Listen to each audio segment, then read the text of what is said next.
I've never really heard, for example, the voice of one of my cats. Not the voice. But I can look at them, and we both have an understanding. When I'm alone with one of my cats, I can look into its little eyes, and absolutely there's an understanding that passes between us. And this is with all three of my current cats. That would be Yeti, Abydos, and Adali, our little adoptee from the Philippines. So I expect that the next several hours that we spend with Amelia Kincaid are going to be very enlightening. I really feel very strongly about this, and it's something that I've thought deeply about for years and years and years. Our cats are all inside cats, and so our contact with them is constant. It's close, and I have come over the years to certain conclusions about animals, dogs, cats, and other animals as well. It's just that, the cats have been close to me.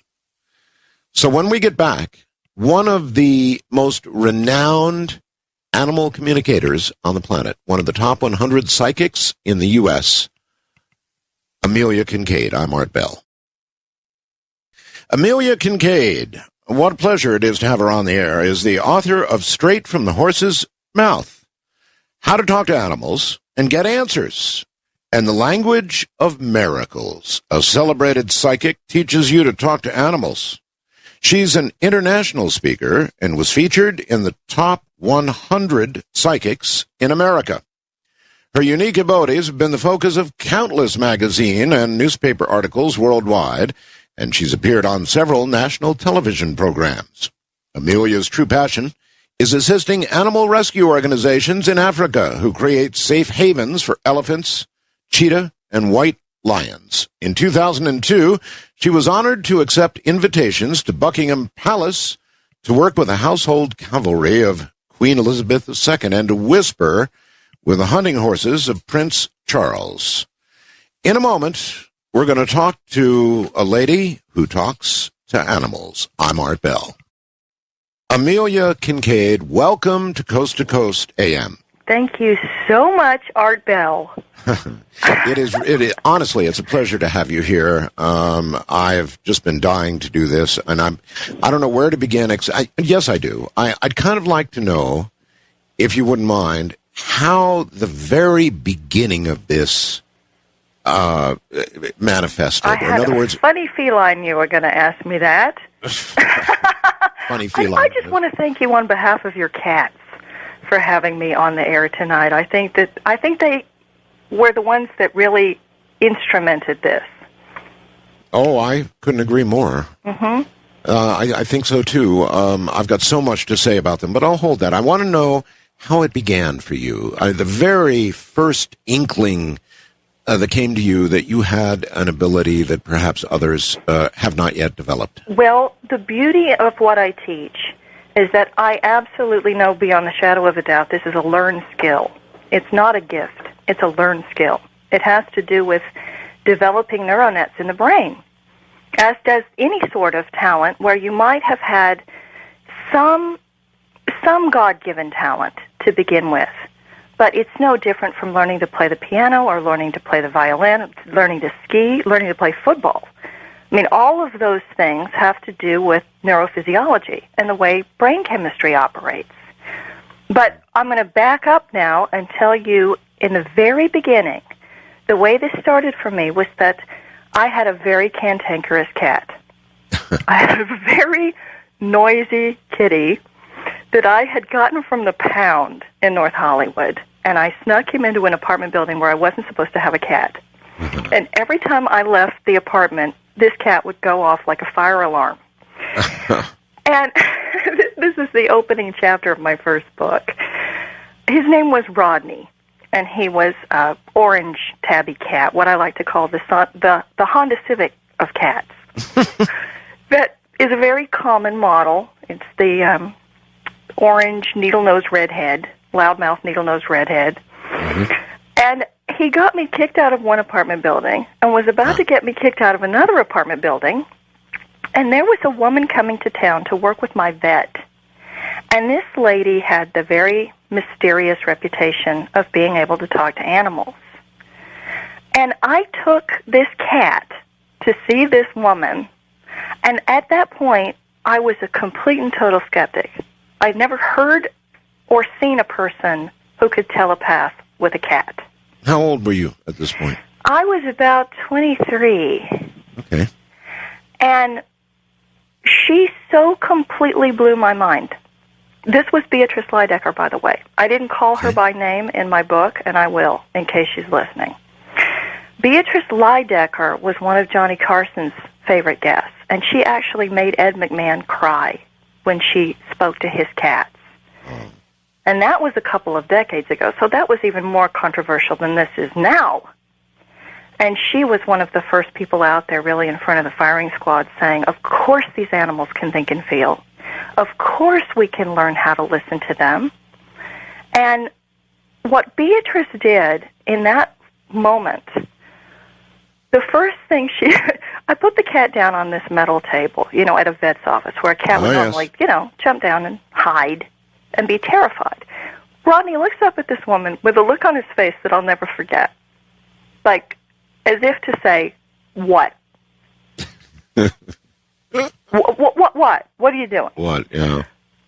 And she's staring at the cat. This doesn't make great television. It's not like your eyes roll back in your head or your arms spin like windmills. It doesn't look like anything. Mm-hmm. You're quietly learning how to pick up the pictures inside their minds, feel their feelings, feel their emotion, do a body scan, feel what sort of sensations they have in their body. It's a very reflective, quiet, meditative process. So she said to me, I'm asking him his favorite food. And he says, chicken. And I thought, great, I'm getting hoodwinked here. What kind of an idiot doesn't know that a cat likes to eat chicken? Mm-hmm. And then she says, it needs to be white breast chunks in a light sauce. Okay, that sounds like him. And then she said, I'm asking him his favorite place to sit. And he tells me that he likes to sit on the back of a peach-colored armchair in your den that has a big bay window overlooking it. And across the street, through that bay window, what he can see is a wooden fence, and behind that wooden fence is a little white terrier. And he goes over there and makes that dog bark. All right, at this point, my jaw hit the linoleum. I mean, I could have fainted. I had a peach-colored couch in the den, and across the street was a little white terrier. And I didn't know that he went over there and made that dog bark. Yeah, that would get your attention, all right. Well, she went on to describe what my friends had said to him the day before. That one of them had said, oh, look at those 3 little stripes on his head. Isn't he handsome? Really? And described the neighbors. That the next-door neighbor had 2 little girls that were letting him in to be fed, and that's why he hadn't been hungry lately. Which is something I now encounter all the time. That's pretty convincing. Yeah, because my greatest honor is to have doctors and vets come to my workshops. And there are so many variables to rule out when you have an animal that's not eating. Everything from a bad tooth to grieving the loss of a mate to stomach cancer to the next-door neighbor has a little girl that's letting him in to be fed. And whatever she's giving him is something better than what you're giving him. Yeah. So what was Rodney's problem? I mean, what caused Rodney to, that must have been the center. Once you became convinced that this lady was the real McCoy, then you'd want to know, okay, what's Rodney upset about that's getting me booted out of apartments? It was separation anxiety.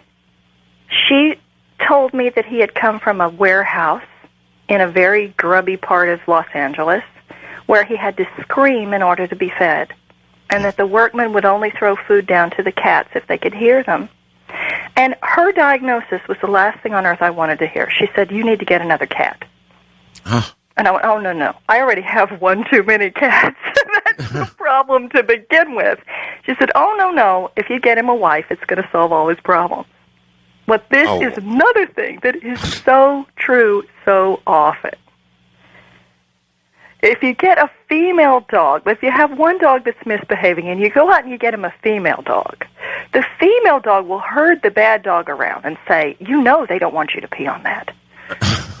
You know the humans don't like you to bark like that and wake them up. You're not supposed to do that, but she'll nag him.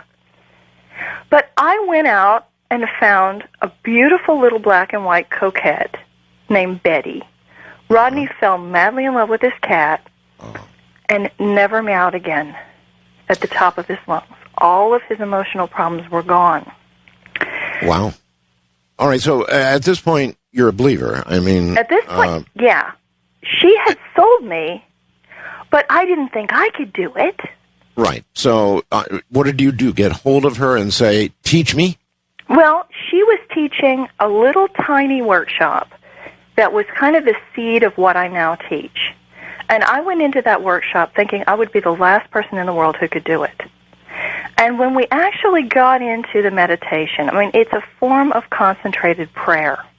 And I can explain that far, far better. And we actually have the luxury of time. We do. Oh, it's beautiful.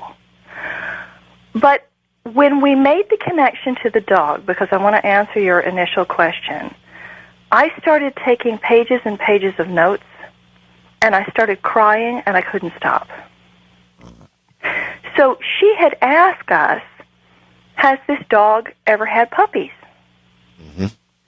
Well, there's so many things that I want to tell you, and there's so many things to talk about. But basically what I did is I merged consciousness with the dog so that I'm in her body looking out her eyes.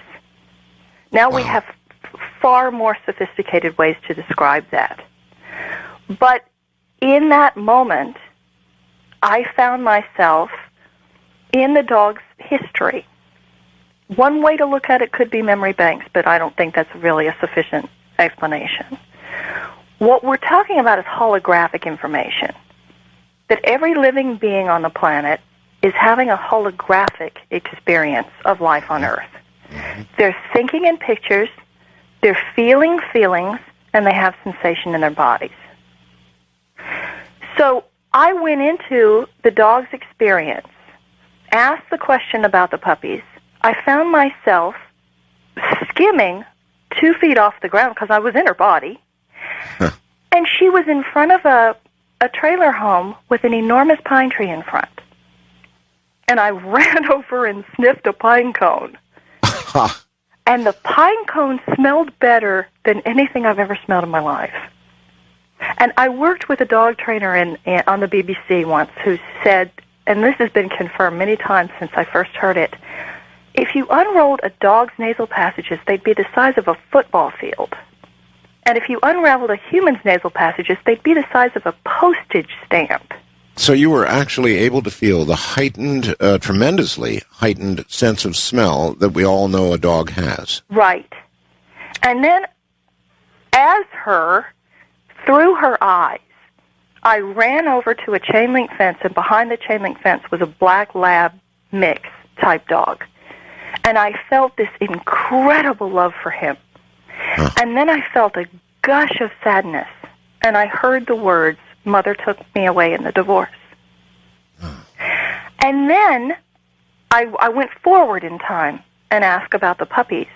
And in her body, I looked down and saw an incision on my abdomen and felt excruciating pain. You know, most vets send these animals home without painkillers. Yeah. And a hysterectomy hurts. So I felt her pain, and I heard the words, if I had ever wanted to have puppies, it would have been with him.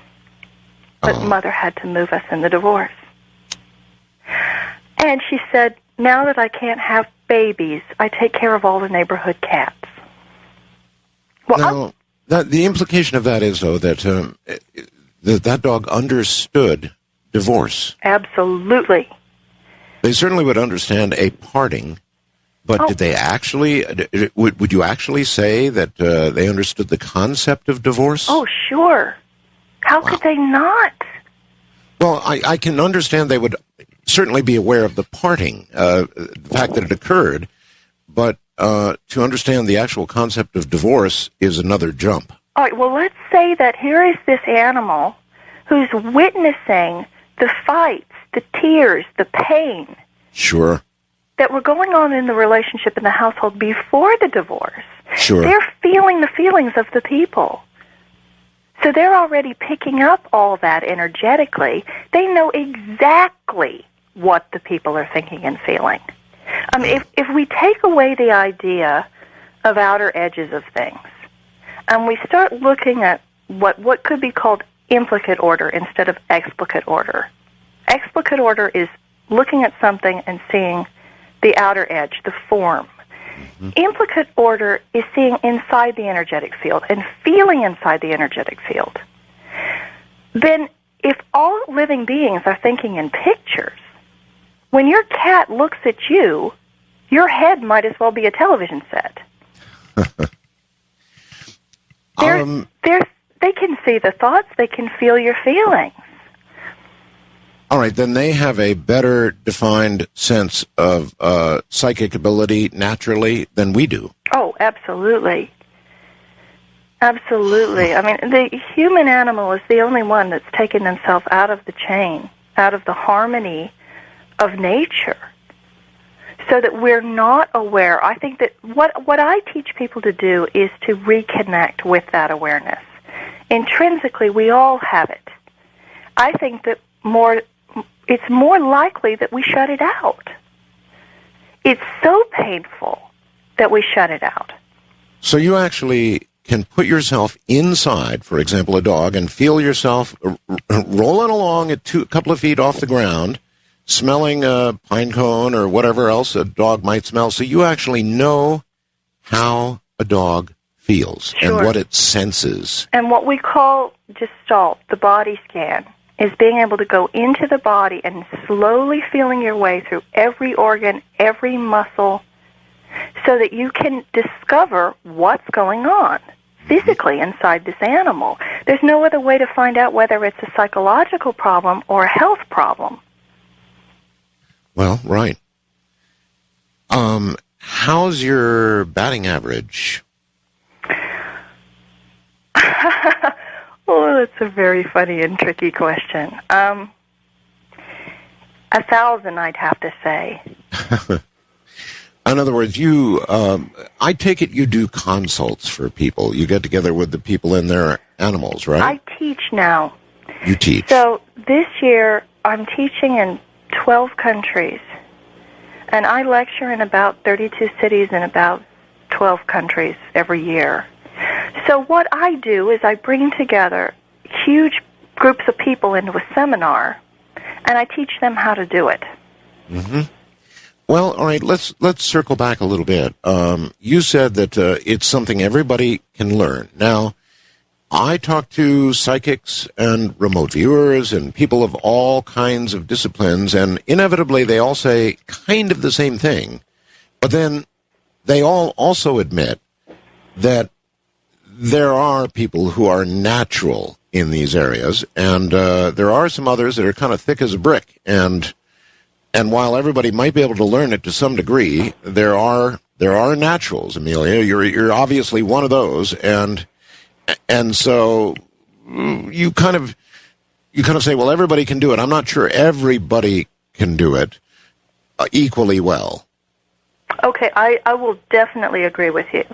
Okay. Not everyone can do it equally well, but that's exactly the same as if we went and picked up a book of piano music, and this is a book of Mozart sonatas. So if you can't read music, and you open that book, it's a bunch of little black dots. But if you can read music and you open the first page, you hear dun da da da da dum dum dum, because it makes sense to you. Sure. And the more you practice, and the more disciplined you are, and the more determined you are, it has everything to do with practice and patience with yourself. But you can get to the point where you can actually enter that animal, see what it sees, hear what it hears, and know what it thinks. Absolutely. Wow. All my life, I've wanted to know. Well, I've spent my time with cats, so I guess I'll put my questions toward cats. I've really wanted to know what they think, what they think of us, what they think of humans, what they think of their surroundings, what they think of. My cats happen to be inside cats. I don't let them out, Amelia, because we have coyotes here and other things, cars that could do damage to them, and so I don't let them out of the house. They seem quite satisfied remaining in the house. They do love to look out the window at birds and whatever else they can see and chatter their little teeth about, but they seem eminently satisfied with their life. But, gosh, Amelia, I've wanted to know what they think about.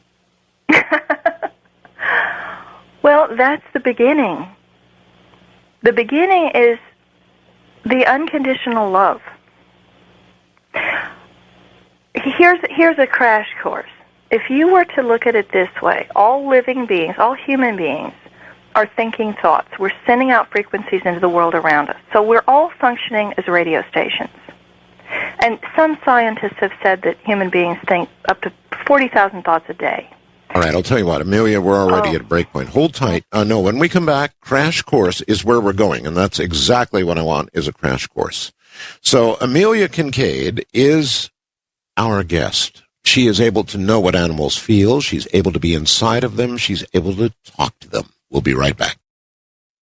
This is one of the best animal communicators in the United States, maybe in the world, a top 100 psychic, but she aims it all at animals, and she's the first one that I've ever spoken to that can actually get inside of an animal, be walking 2 feet above the ground, as an animal would see through its eyes, hear through its ears, smell through its nose, the heightened sense, the incredibly heightened sense of smell that a dog would have.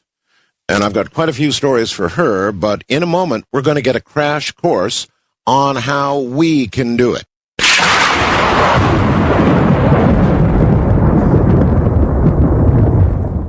Once again, Amelia Kincaid. Amelia, welcome back. I very much want to hear this crash course on how, and I think of myself as pretty sensitive, but I've never made it inside one of my cats. Mm-hmm. So, yeah, a crash course. How can we begin? How does it work? Well, we have to change our entire worldview. So a lot of this has to do with perspective. I mean, if you're going to have the same perspective that you've always had, it's not going to enable you to be able to move your consciousness in a new direction. We have to look at things differently in order to access different types of information. Okay, how? Look at things in what different way? Okay, here's one idea. What you're looking at when you look at your cat, or an elephant, or a pine tree, or a dragonfly, is an energetic field. And the latest discoveries in quantum mechanics, this is what's so fascinating. My latest book was mentored by Captain Edgar Mitchell, who you've probably spoken to, the Apollo astronaut. I certainly have, yes. Yeah. Ed might very well be the most brilliant mind of the 20th century. And when I approached Ed, I said to him, I can telepath with animals. Why is that? And I deliberately singled out a man that I thought might well be the most brilliant man on Earth. Ed designed the space station, for those of you who don't know, and walked on the moon, and was a professor at NASA, and is the ringleader of the Institute of Noetic Science. So he collects the most brilliant quantum physicists and scientists in the world, and they talk about things like this, like supernatural ability. Now, Ed is the first to say there's no supernatural. If it's happening on Earth, it's natural. There's no such thing as metaphysics. If one human being can do it, it's physics. So these things must fall within the laws of physics. Now, within that idea, when I said to Ed, why can I do this? He said, oh, well, it's because of a latest discovery in quantum physics called quantum holography. And it has to do with how you navigate through the zero-point energy field. The zero-point energy field is our new name for God. In this idea, we're all within one enormous organism. everything, if you were to say it's not space between you and your cat, you're not a separate particle. The cat's not a separate particle. We're in one ocean of indivisible energy. And the entire ocean of energy is vibrating like a symphony. Then you could swim out into the energy and enter the energetic field of the animal, because we're going to take away the edges. Now, in implicate order, that cat is a galaxy of light. That's atoms and electrons. It would look like you're looking out into the galaxy. That's a different perspective. So we're looking at this as if it's an energetic field that we can access. The idea that we're all trapped inside these little carbon bodies is yesterday's news. I mean, what we're discovering now with non-locality is that we can reach out into the world around us with our minds, and that we are basically all cells in the body of God. So I think I agree with you, and I'm pretty much aware of all of that. I've been doing a lot of research into consciousness myself, so I'm with you all the way there. I'm interested in the actual practical steps, whether it's a mental discipline that you begin with, how you start this out. It's a mental and an emotional discipline. So let's say that you're operating like a radio station, and you're sending out those 40,000 impulses into the world around you, and you are singing a particular song, and that's the vibratory rate that you send out into the world around you. So you're creating this wave of energy. That wave of energy has a rhythm. Your thinking process has a rhythm. Now, most people have a very volatile, maybe even negative thinking process, or at least it's extremely busy. Mm-hmm. For all the people out there that are thinking, oh, I've got to go pick up the kids after school, and then I got to drop this off, I got to get the tire fixed, and blah, blah, blah, I got to make my taxes, blah, blah, blah. It's loud. Now, a cat is going to be on a different frequency. And every animal, it's not that all cats are on the same frequency and all elephants are on the same frequency. Every single being is individual.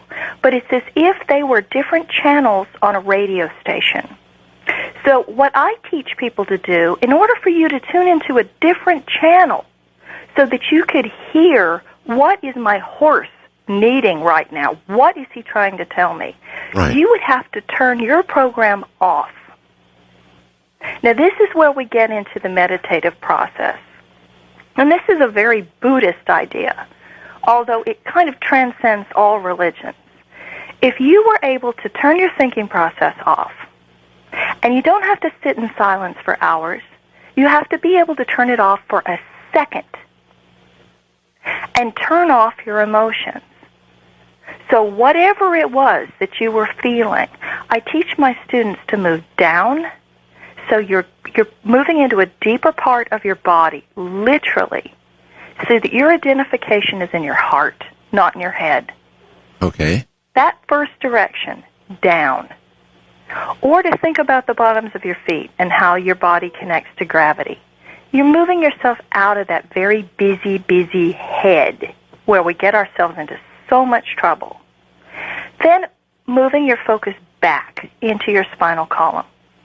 Just to think about your spinal column as being this beautiful matrix of sparkling light with spinal fluid, like billions of stars moving up and down your spinal column. Okay. We move you back out of your emotional body. So now you're in your soul. You're in the spirit and the essence that you were before you came into this physical body and what you're going to take with you when you leave. So that it's a consciousness of connecting to the God within you. And when you're in that sacred, silent space, there's no space, there's no time. There's no separation. So you're moving into the most silent, beautiful, harmonious, peaceful, grateful energy that you could ever imagine. And from there, you send out love to the cat. And you literally form a bridge of energy between your heart and the cat's heart. You already have that with both of your cats. 3. I have 3 cats. Oh, 3 cats. I'm sorry. Yeah. I've got kind of a story for you, Amelia. My wife, Ramona, died. And actually, my cats at that time were about the only thing that kept me alive, if you want to know the truth. And so I spent a lot of time with them, curled up with them. And they kept me alive. I mean, I came as close to communicating. Some interesting things happened. They did keep me alive, Amelia. And they saved your life, didn't they? Yeah, they did save my life. Absolutely. No question about it. They saved my life. And I couldn't leave them alone. Had it not been for the cats, I would have been alone, and I wouldn't be here now. I can guarantee you. So we stayed very close, curled up, cried a lot. Just, all the big questions of the universe came to me, and I can't even describe it, actually. And then months later, I ended up going to the Philippines, where I met a woman. And before I left, I had these long heart-to-heart talks with my cats. And I promised them they were coming. They were going to come with me, period. They were not going to be abandoned. Boy, I just really laid it on them. And it worked. It worked in the sense that they came without difficulty. They didn't go berserk. It's as if they understood what was happening. And then when I returned to America, I went through the exact same thing. And boy, did they understand what was going on. They understood the packing. They understood what was about to happen. They understood when the cat carriers, we used actually, transporting my cats was more expensive than transporting myself by a large margin. We used this wonderful door-to-door service, and they understood what was happening. Oh, of course they did. I had these long talks with them, and for example, Yeti, who's a very bright cat, he would just sit there and stare into my eyes as I told him what was going to happen and promised him that there's no way on God's green earth he was going to be abandoned. And he'd be with me the whole time. I promise. Boy, you could look into his eye, you could look into his soul, and you could understand that he understood, as did Abydos. And then on the return trip, we adopted a little cat in Manila, a little street cat in Manila. Boy, what a joy she is, and brought her back. And she is so close to... Anyway, I'm just rattling on here, but I had these long discussions with my cats, and I know they understood. They grieved with me. They understood when I took them away. Do you they know understood what when I brought them back. Arrogant idea it is that human monkeys have come up with, that we're so much more intelligent than all the other living beings on this planet? I mean, that's the other enormous paradigm shift that we have to make. Well, we can talk. Is that we have to eliminate the idea that we're somehow more intelligent? I don't think so. Well, we can talk. We have the ability to vocalize as you and I are right now. Yes, Other than and that... birds have the ability to talk, especially mockingbirds. If we were going to single out an animal that can communicate better within its species, ants. Ants can communicate better and have the most harmonious society of almost any other species on this planet. What about termites? I mean, how do they communicate with each other when they're creating some piece of architecture that is beyond our wildest dreams? They have to say, hey, Bob, would you go pick up that block and bring it over here? Because I'm building a pyramid. I mean, of course they can communicate. Lions hunt in telepathic formation. All animals can speak to each other. The only one that's gotten bumped out of the chain is us, because we're so obsessed with ourselves that we're just not open to communing. Well, I believe that. Our minds are so busy with the needs of the world. Nonsense. Human nonsense. And one of the things that I teach, and it's so counter to the bestsellers in America, You don't need to have the bazillion dollars. You don't need to have the soulmate. You can look into the eyes of your cat or your dog or your horse and understand it doesn't get any better than this. There's somebody right there that needs your love and your compassion and your understanding.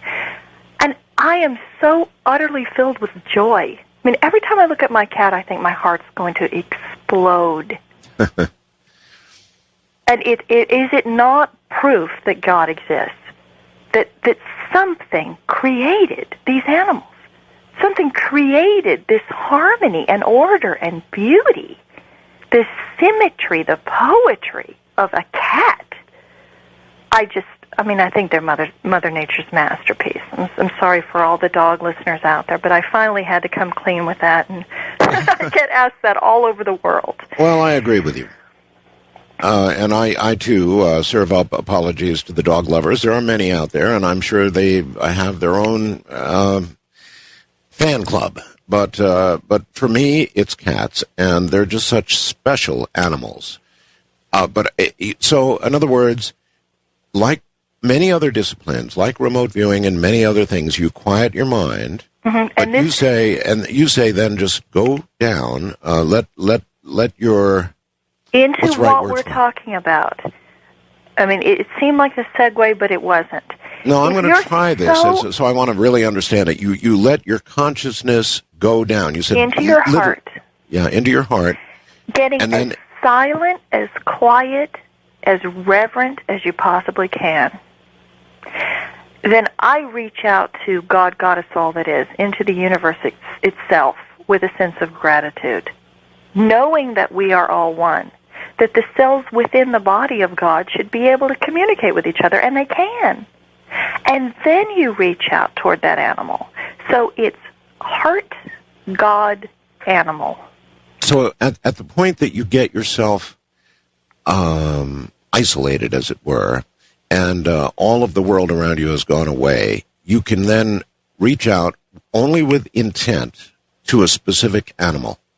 Mm-hmm. And it's what we're talking about. When you are so blown away by the beauty, by the love that you feel, the reverence for that animal that you love more than any other creature in the world, you're completely present. So what this is about is concentration, it's respect, being so completely present in the moment. Amelia, is it like an OBE? It is, because this is the same thing as remote viewing. It's a form of remote viewing. All right, well, there have always been certain... You can leave your body and go into the body of the animal. There's no other way to do a medical scan except to leave your body. Okay, how do you get past the fear part? I had one spontaneous OBE, but I've had several near OBEs, and there's a certain threshold that you've got to get past to make that jump. And there's a little bit of fear associated with it. I mean, when you leave your body and or enter the body of another, mm-hmm. there's some fear associated with that. Mm-hmm. How do you get past that? It's your love for them. If you're watching your cat dream and you're wondering, what is she thinking? Yes. And you're so enamored with the beauty of this cat, and you're looking at her whiskers and her fur and smelling her breath and her... And then the love overtakes the fear. And one of the things that I also teach in the workshops is that you might not necessarily need to go into the body of the animal, because you're going to feel their pain. And if we're exploring a question that's really painful, my students are going to get in there. They're going to feel that backache. They're going to feel that toothache. They're going to feel that grief. And it can be very overwhelming. Right. And they may go home that night and throw up. I'm sorry to say, it happens a lot. Or they walk out with the lamb's toothache. So let's say that you stay anchored in your body, and you're sitting in that beautiful frequency that is your own spirit, the most sacred acknowledgement of the God within you. So what's happening now basically is not that you're communicating with the animal. The God within you is communicating to the God within them. Or even better said, you're listening to the God within them. So it's not scary if you're staying in your own body. And what I teach is to get in there like a fireman. A fireman doesn't go in to get burned. A fireman goes in to locate the problem and then pull out as fast as you can. As safely as you can, yes. So you don't get burned. You get back into that column of light in your own spinal column that's connected and grounded to the earth. And from that place, you can start troubleshooting. And you can start sending out love. And you can start figuring out, how can I help? How can I heal? What can I do to bring more comfort? Is the animal, in this case a cat, aware that you are now in a mode of communication with this animal that you've never been before? In other words, is it aware that suddenly a channel of communication is open that's never been opened before? Yes. Yeah, and this is, it's an advanced question, and it's a fascinating question. And it's something that there's that music again. Yeah. I'll hold this thought. Okay, we'll come right back to it. It is an interesting question. In other words, I guess we're both humans and animals aware of each other in a peripheral way. But when you get to that depth of communication, is the animal aware?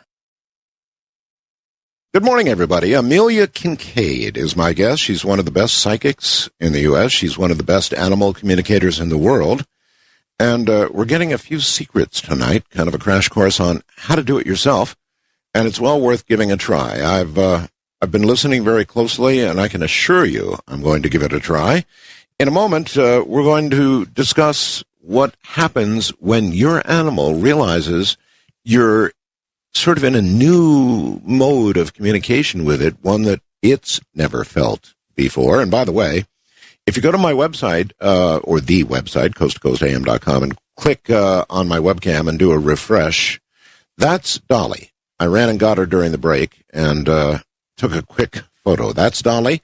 That's our little adoptee from the streets of Manila. Back in a moment.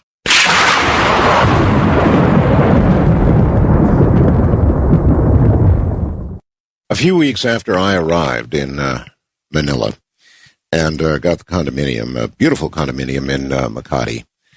Our cats arrived, and Aaron immediately took to them, fell in love with them, and, all was well. Well, we would take a walk every day to the Pancake House was close by, and we'd go eat at the Pancake House because there was something approximating American food there. And on the way to the Pancake House every day, here would be this little cat. Most Manila cats are wary and they'll scratch you, and most Filipinos won't get anywhere near a cat because they know they'll get scratched.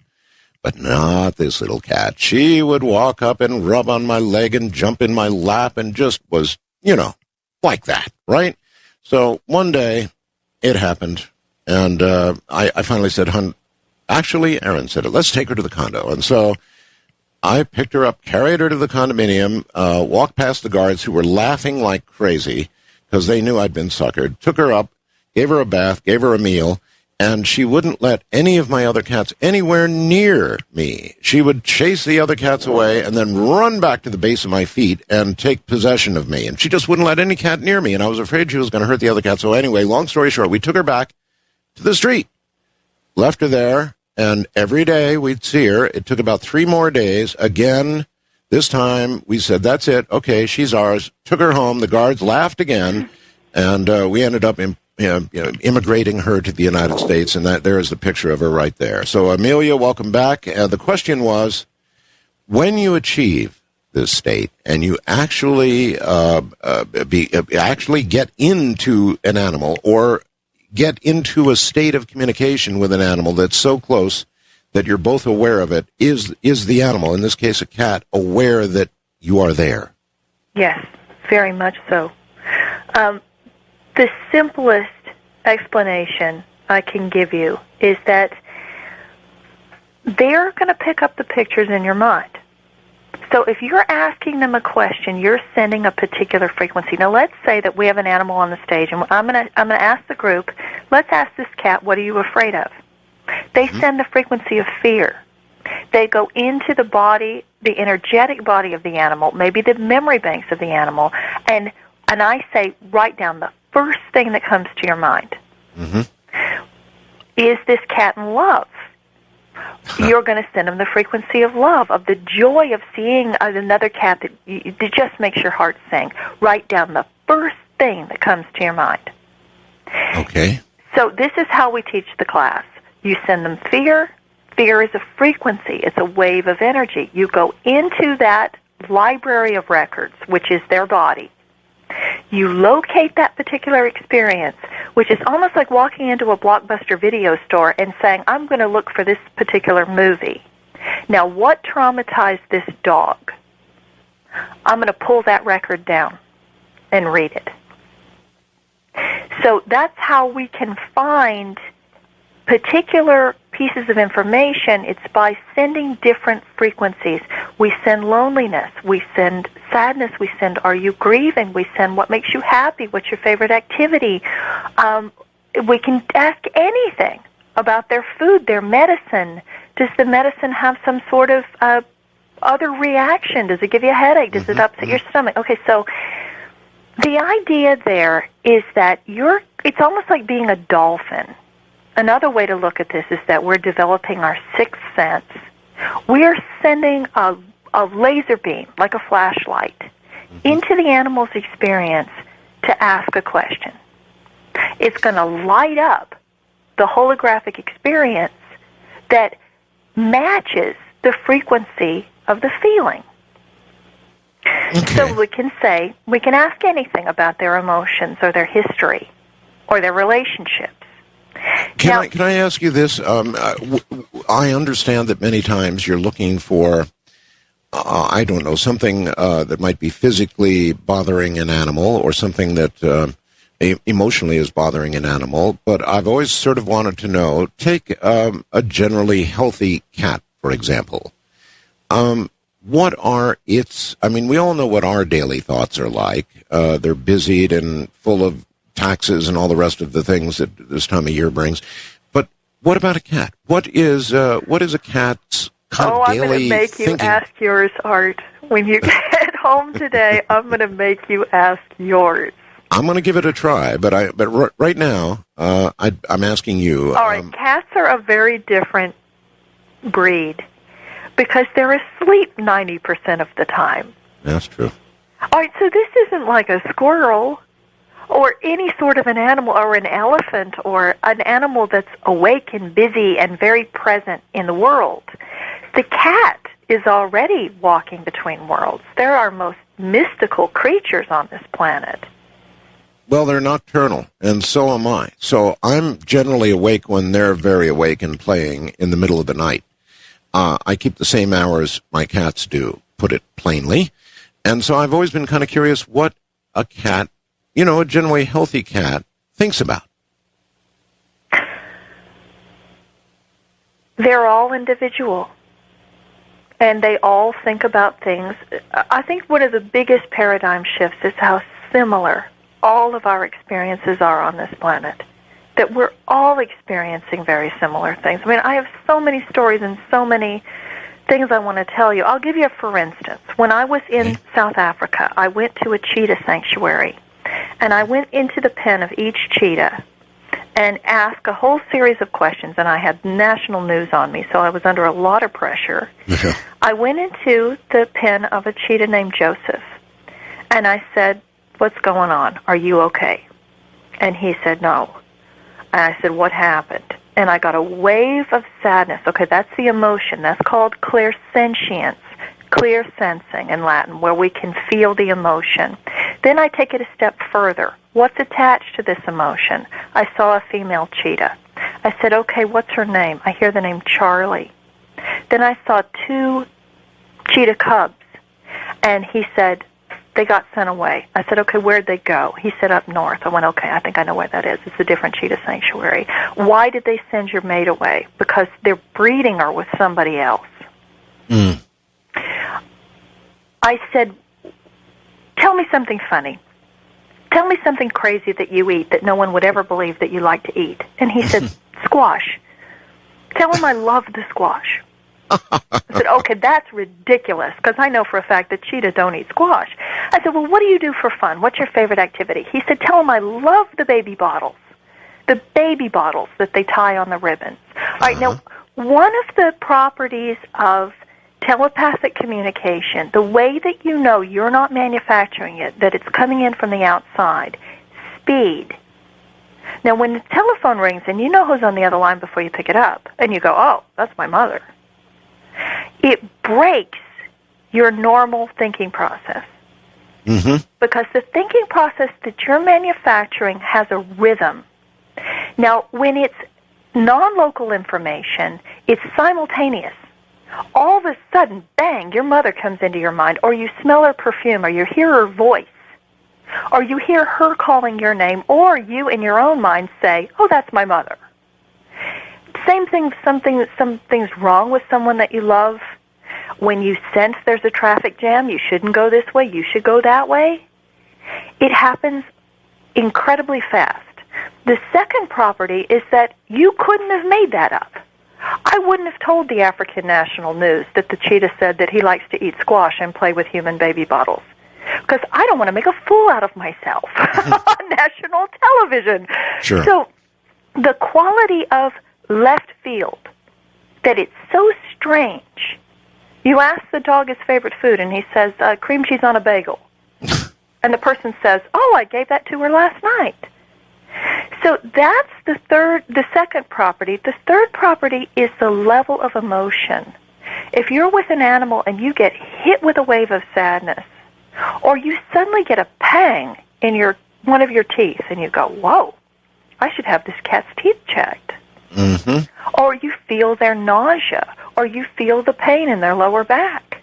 How do you delineate between what the cat's feeling and same problem remote viewers have, and your own imagination? Because you check your instrument first.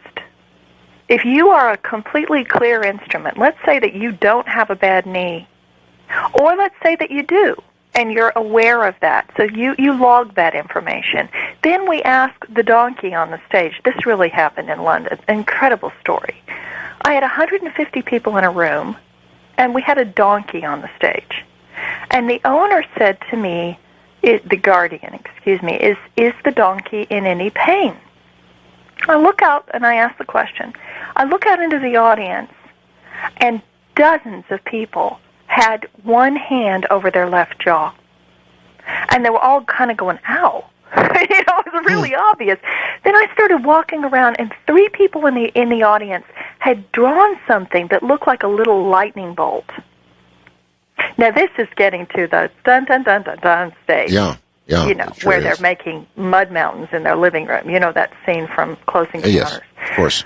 Now, I experience this on a daily basis, that we'll get a group of people, and half of them will come up with the same name. They'll say, oh, this cat's favorite other cat is named Baxter. Or, they get something very similar. So I'm used to this. Well, in this case, I asked the group, what happened to the donkey? All these hands go up, and they say, her lower jaw on the left side still hurts. One of her teeth is broken. And then the guardian of the donkey said that her horse had kicked the donkey in the mouth, had broken one of her teeth on the lower left side. She'd seen a vet 3 times, and her question was, is the donkey still in pain? Now, that's how available it is. If you check your body and you scan your own body and you say, okay, I know this isn't coming from me. Same thing with your emotions. I'm not projecting this pain on the animal. I'm going to sit in absolute silence and clear out my instrument so that I can listen. And then you tune into the frequency of that particular being, vibrate on their frequency. So you're basically flatlining. You're not thinking or feeling. You're only listening. Then all sorts of information is going to come in. With these cheetah, first of all, the person who was keeping the cheetah told me that they would throw squash into Joseph's pen so that he could play with them. He'd bat them around. And they tied human baby bottles on a carousel. And that's how they would exercise the cheetah. And he had a mate named Charlie, and they had 2 cubs, and she got sent up to DeVilt. So they had taken his mate away, and he was absolutely miserable about it. Sure. So if you're asking me, I'm going to take this a step further, what do cats think about on a daily basis? I went into the next pen, and I was working with a cat named Kaya. I said, tell me a big secret, because, the news is here, and I want to really prove to these people that you are incredibly intelligent and that you can communicate with us. And Kaya said to me, I ran a body scan on him. He was lying down. He hadn't stood up yet. He said, and this is how we can ascertain where the pain is in their body. My focus kept going to his bladder. And I went, ouch, does this still hurt? He said, no, I'm fine now. But I had 2 cases of cystitis. He said, tell the humans thank you. Their medicine worked. I said, when was the last one? He said, January. And I was there in November. I said, what else is going on with your body? He said, my legs are uneven. So when I stand up, my hips hurt because I've got hip dysplasia. I said, did you have an accident? He said, no, it was a birth defect. I said, okay, tell me something really marvelous. Tell me a secret. He said, well, they're writing a book about me. And I said, about all the cheetah in the sanctuary? And he said, no, just me. He was very happy about this, very full of himself. Well, when I got the keeper to come over, he stood up, had extremely uneven hips, which I couldn't see when he was lying down. They confirmed he had 2 bladder infections, and the last one had been the prior January, and that they were keeping a journal called the Kaya Journals, which was an online book. And I had asked him, what's the book about? And he said, it's to educate human children about the plight of the cheetah. Wow. Cheetah are going to be extinct in 2015. And the cheetah know this. They know they're going to be extinct. Of course.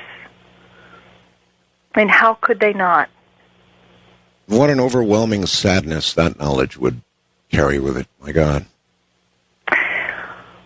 Well, another one, I went into her pen, and I said, who's your favorite person? And she said, Bob. And I said, what does Bob look like? And she said, well, he's tall, brunette. I said, okay, who else do you love? And she said, oh, I love the black and white dog. I said, you've got to be kidding me. I didn't know Cheetah played with dogs. And she said, oh, no, my best friend's a dog. And tell Bob I just love him. Well, one of the things that happens a lot is that the people will argue with you. All the keepers said, we don't know who you're talking about. There's no one here named Bob. But the black and white dog was a sheepdog that she had grown up with and was actually on the property. And they would put the dog in her pen, and the cheetah would play with the dog. Mm-hmm. And I was on the way out of the sanctuary, and a guy walked in and was introduced to me, and it was Bob. And he was a new volunteer, and he only took care of Jaja, this one particular cheetah. Now, I'm talking about the cats at Cheetah Outreach in Cape Town. So you asked me, what does a cat think about? Well, they think about the same things humans think about. Well... they don't build rocket ships and fly to the moon. And they don't file tax returns. They don't file tax returns, but they think you about said it their yourself, relationships. The one cheetah was telling me how much he missed his mate, how much he missed his children and was worried about them. They were getting relocated. They were getting sent to another sanctuary. He knew that. They're aware of their health problems. They're thinking about that. They're aware of the games and the toys and the things that they play with. Uh-huh. And the most profound connection there was with Kaya, who knew about the book. Yeah, that's incredible. All right, here's one for you, Amelia. Cats, as you well know, from time to time, play with things that aren't there. They will pounce on absolutely nothing, roll around on the floor and play with something that's not there. And I've wondered all my life. What are they seeing? Yeah. Well, here's another for instance for you. I think I put this story in the first book. So this was in Horse's Mouth. That I was working with a cat, and the cat would go to the bottom of a staircase. She was a very, very old cat, and she'd look up the stairs and scream. And she was doing this every night. Mm-hmm. And the women that owned the cat were so concerned, saying, "What is she yelling at?" Because she'd scream at the top of her lungs. And I asked her, "What do you see?" And she showed me the spirit of a golden retriever. And when I told the women, they burst into tears because their golden retriever had passed away the year before. And they had said to her, in prayer, "When it's time for the cat to go, will you please come get her?"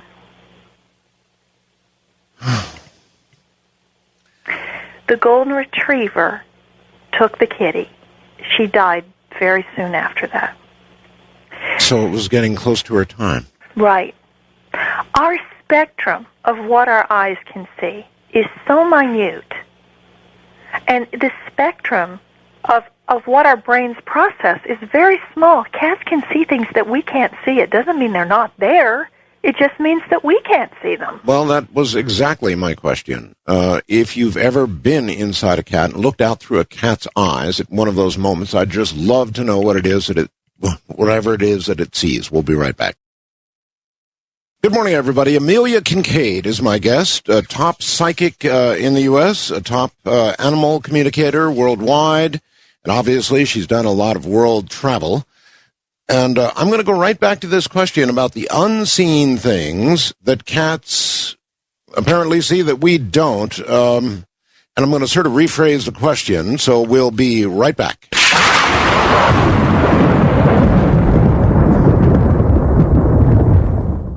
Well, okay, Amelia, you told me a very specific story about a cat that would cry at the base of the stairs and the German Shepherd.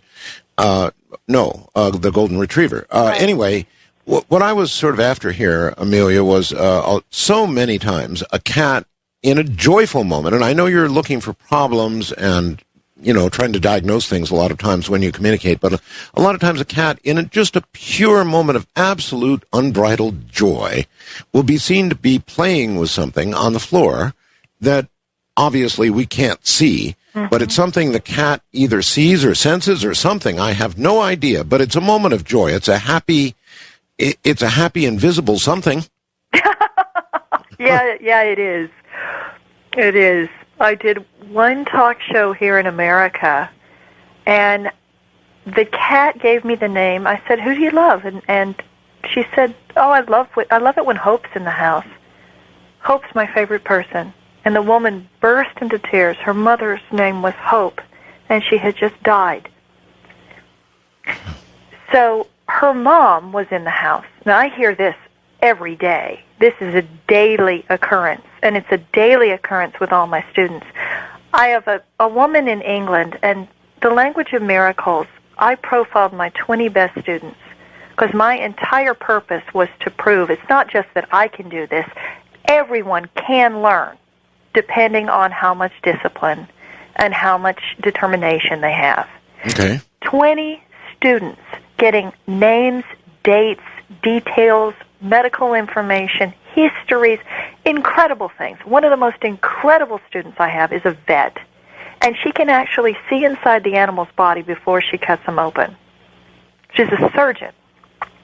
Her name's Dr. Julia Bertram. She's spectacularly brilliant.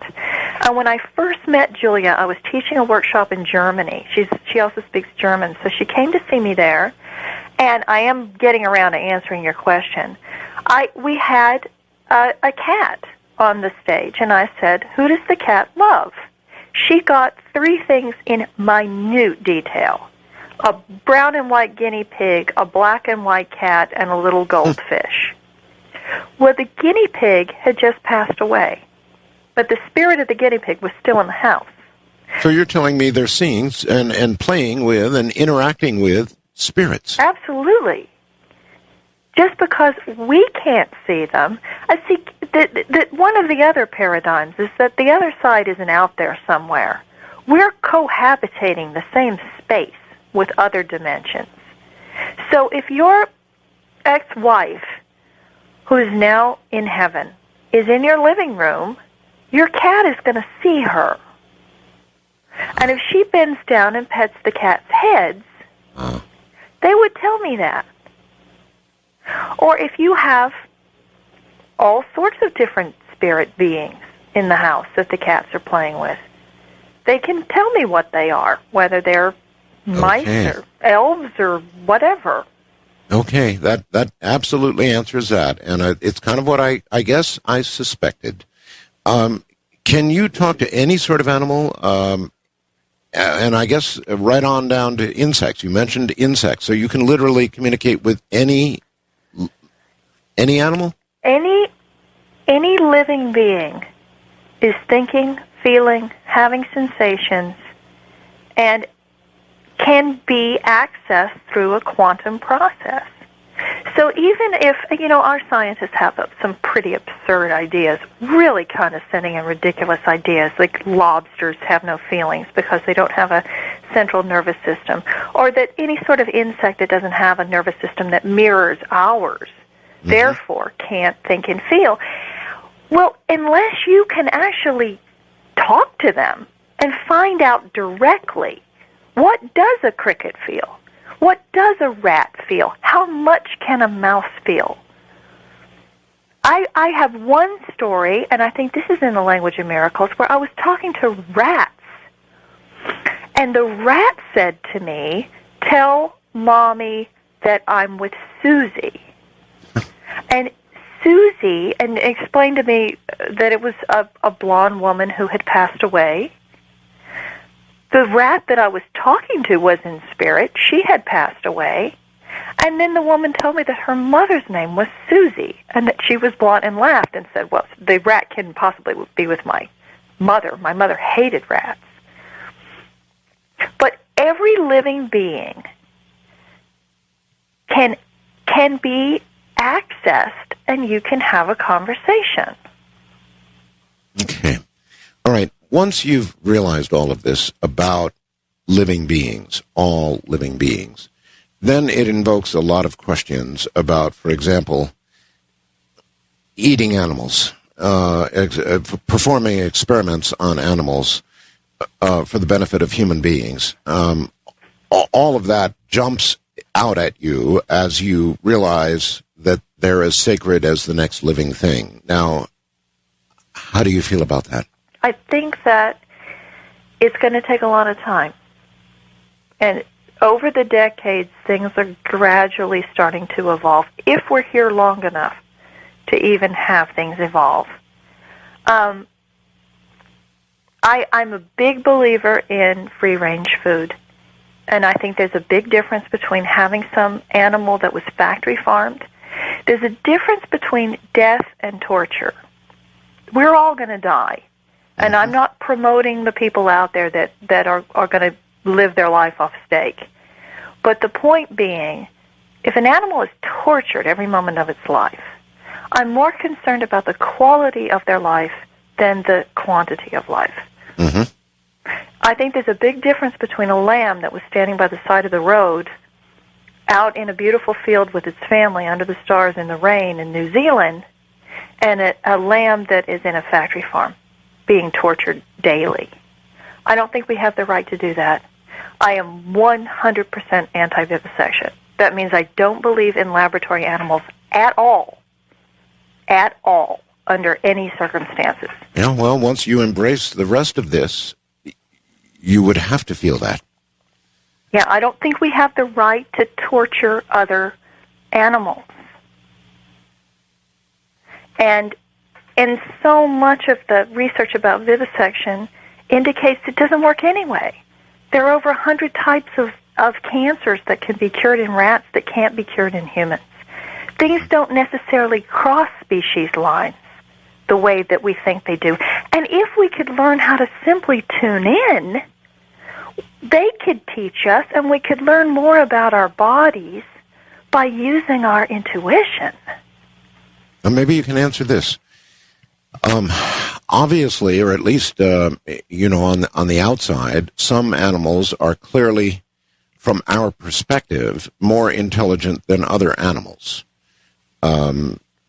Is that in fact true? And as you talk to these animals, is that apparent to you?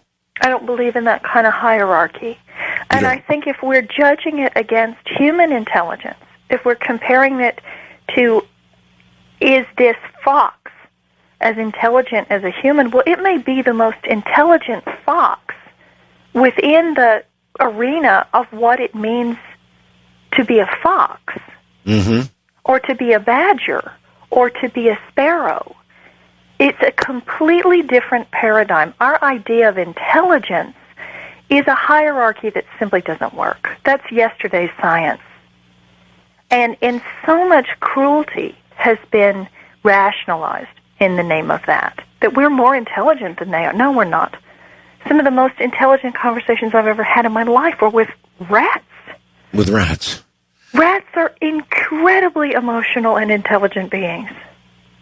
And the fact that cats are in are in labs, it's just the work. If there is a devil, it is his work. So you can't measure things from a human perspective of intelligence, and you might find a rat to be as intelligent or able to convey ideas to you as much as a cat or a dog? Absolutely. And when we do embrace that, and we're able to reach out and say, what can you teach me? We can learn more from elephants and from lions and from deer. I mean, they all have things that they need to teach human beings. And we've put them beneath us. Therefore, we can't learn from our environment. We certainly aren't protecting our environment. We're not doing anything. No, we don't seem to be. That's for sure. Champion and cherish these beings that are dependent on us. All right. You have something called X-ray vision, or what you call X-ray vision. Is that fair to say? It's fair to say, and that's what I'm talking about when I said the vet can see inside the body. Right. Okay, let me give you a thumbnail sketch of this. Let's say that we're looking at a horse, and we're going to do a medical scan on that horse. That means we're going to go into the body of the horse and very, very gently and slowly feel our way through that body, only with the horse's permission. Because sometimes animals don't want to do that. Mm-hmm. But if they do want to do that, every organ is vibrating at a particular frequency. So it's as if it's all in harmony like a band. The liver could be the string section, and the stomach could be the flutes. I mean, it's a crazy analogy, but it works. Now, let's say that one of those organs is out of balance. So it's not vibrating at the proper level where it should be. It's going to be out of tune, or it's going to feel off. If there's cancer in the body, it's going to be like there's timpani crashing over the flute solo. So if there's something wrong within the energetic field, you're going to feel it. Okay, well, this is obviously at the very next level. In other words, establishing some kind of communication in the way you described earlier in the crash course. And now what you're describing is going to be the next level of learning, because you're talking about sort of scanning and recognizing individual organs that are not vibrating at the right level. Mm-hmm. And you'll get little tinges of pain or discomfort or nausea in your own body. Now, the first level really is a mental ping pong, where we do something very simple, like what color is the dog's food bowl? We may have 100 people in the room, and so many people say blue and white, blue and white, blue and white, blue and white. The exceptional student may say blue and white striped with a little brown bone in the center of the ceramic bowl. And they're spot on, because they're able to go into that animal's mind just for a moment and envision that you're hungry, look out the dog's eyes and see what color's the food bowl. And we say, is the dog in love? What does his favorite other dog in the whole world look like? I can't tell you how many people within one room will say, oh, it's a little white Bichon, it's a little white scruffy poodle, it's a little white something. I mean, one of the ways that we know that this works is because there's so much uniformity. It's scientifically impossible. And then when they start yelling out names, it's shocking. When you've got a whole group of people saying, oh, well, the owner's sister's name is Jessie. Jessie, Jackie, she's blonde, it's her sister, blah, blah, blah. And then all those people are right. So we may start with very simple things like favorite food, favorite activity, what's your favorite toy look like, where's the cat's favorite spot in the house. And I'll actually have people who can draw the entire house. And where is the couch? And where are the windows? and it's oftentimes the most skeptical students. They'll come in saying, oh, I can't do it. They end up being spectacular. The medical gestalt is a little bit more, and then the emotional body. You're going to pick up a lot of the different feelings from the animal. And you may hear those pieces of information in words, you might not. And Dr. Mitchell helped me describe this. It's not that the animal's talking to you. It's not that they're sending you thoughts in English words. Because my German students hear the animals in German. Mm-hmm. My Norwegian students hear the animals in Norwegian. You're going to pick up the frequency, and your brain makes sense of it, and your brain turns it into something that you understand. Okay, we know what reasoning is, Amelia. I think I know what reasoning is, working something out in my mind. In your communication with animals, is there a sign that animals go through any kind of reasoning process? Far, far more than people give them credit for. I'll tell you one of my favorite analogies. You'll love this story. I've got a cat who helps me teach my workshops in England, in the Lake District in England. And when we first brought this cat in, we asked the cat what's so special about the other cat at home. Well, the other cat at home is blind. The cat in the workshop was taking enormous pieces of tree trunks and dragging them into the house, and was leaving tree branches in strategic spots throughout the house. Well, the woman kept taking the tree branches and hauling them back outside and leaving them in the yard. Well, then the cat who could see would bring the tree branches back in. He would leave one at the base of the stairs. He would leave one in front of the television so that the blind cat couldn't get behind the TV and get tangled up in the cords. He left one at the corner of the kitchen to show where to turn to get into the kitchen to get to the food. The woman finally realized the cat was creating borders for the blind cat. That's amazing. So when he got to the bottom of the stairs, he knew he had to turn right. Now that is tool making, which is what Jane Goodall was so famous for when she discovered that chimpanzees use tools. And wouldn't you call that reasoning? Yes. I would. Yes, I would too. I think that's undeniable. They do help each other out, don't they? Well, that's amazing. That's amazing, but I had I had one cat, Amelia, that helped one of my other cats who was not actually my new cat, who was not housebroken, and Abby Dose would go back and help this cat and show this cat how to dig and then turn around and poop and, cover it up the way cats instinctually do. Well, this cat was having a little trouble with that instinct, and Abby would go back and actually cover it up and show the cat how to do it. Sounds crazy, but trust me, it happened. And probably so that the other one either wouldn't get in trouble with the humans. Exactly. So she was sparing the other cat the humiliation of getting in trouble. That's exactly right. I mean, for every story that there is out there, and the next book I'm going to work on is about animals who save lives, of animals who jump on the bed, wake the person up from a deep sleep in the middle of the night, and this is a true story, and then the woman found out that her bedspread was about to catch on fire because her space heater was too close to her bed. Well, her little dog jumped up on the bed, frantically scratched her face and woke her up and saved her life. Now, yes, believe me, I've read these stories on the air. I know it's true. Is that not reasoning? I mean, I don't Yes. think we can. I don't think we can write that off as instinct. No. No.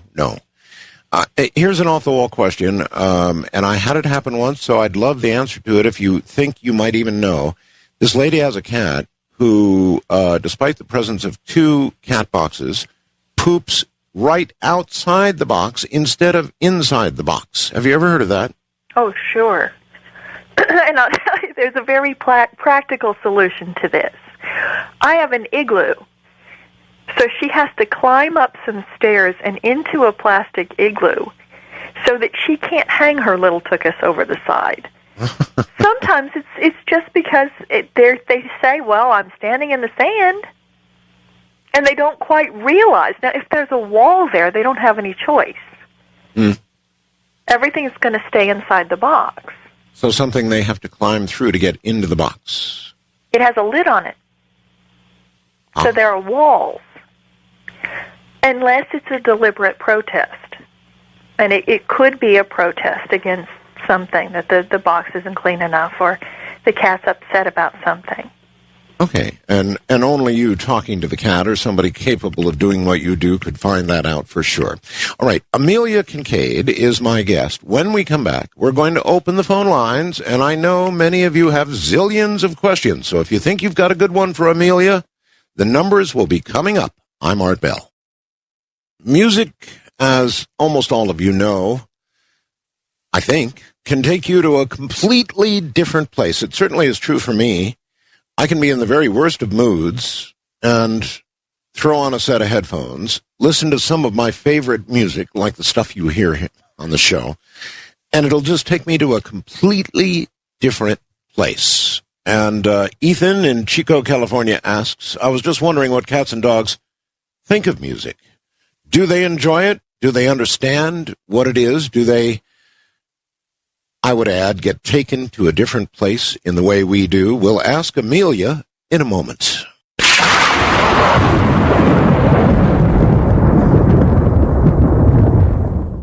Well, all right. Our guest is Amelia Kincaid. The Language of Miracles and Straight from the Horse's Mouth are her books. I'm assuming you can find them on Amazon.com and all the normal places, Amelia, correct? You bet. Thank you for that shameless plug. No problem. I love Thank you for being here. What about music? Well, they absolutely love it, but not all animals like the kind of music we think they like. If there's a piano in the house, the cats are going to tell me about it. Cats love piano music. I've always had jazz cats myself. So they love jazz. But, you know, people who leave the radio on thinking that animals are just going to want to hear human jabber and commercials, that's not necessarily true. One time I had a workshop where the teacher was a parrot, and I said, what's your favorite thing? And she said, when Mommy sings to me and dances around. Oh. And a lot of the people in the room got the same thing. And one time I spoke to a German Shepherd who said his favorite thing in the world was when Daddy would ride it with him in the pickup and sing to the ridiculous music on the radio, which turned out to be, Clarence Clearwater Revival? Sure. And my own cat, Mr. Jones, who was one of the stars of The Language of Miracles, who's now in heaven, his favorite piece of music, and the only song he would ever sing along to, was Chopin's Nocturne in E minor. And whenever I played this one particular song, I promise you, I'm not making this up, my big Maine Coon cat would come out and meow along to it. That's what I've got, by the way. I've got 2 Maine Coons. Oh, they're so close to my heart. They're brilliant cats. They're very smart. They're very, very special, magical All right. cats. I've got a lot of people who want to talk to you, so let's see what we've got out there. Mike in Ohio, you're on with Amelia Kincaid. Hi. Good evening, Art and Amelia. Hi, Mike. Hi, Art. I have 4 cats inside and at least 3 outside that I take care of. Yes.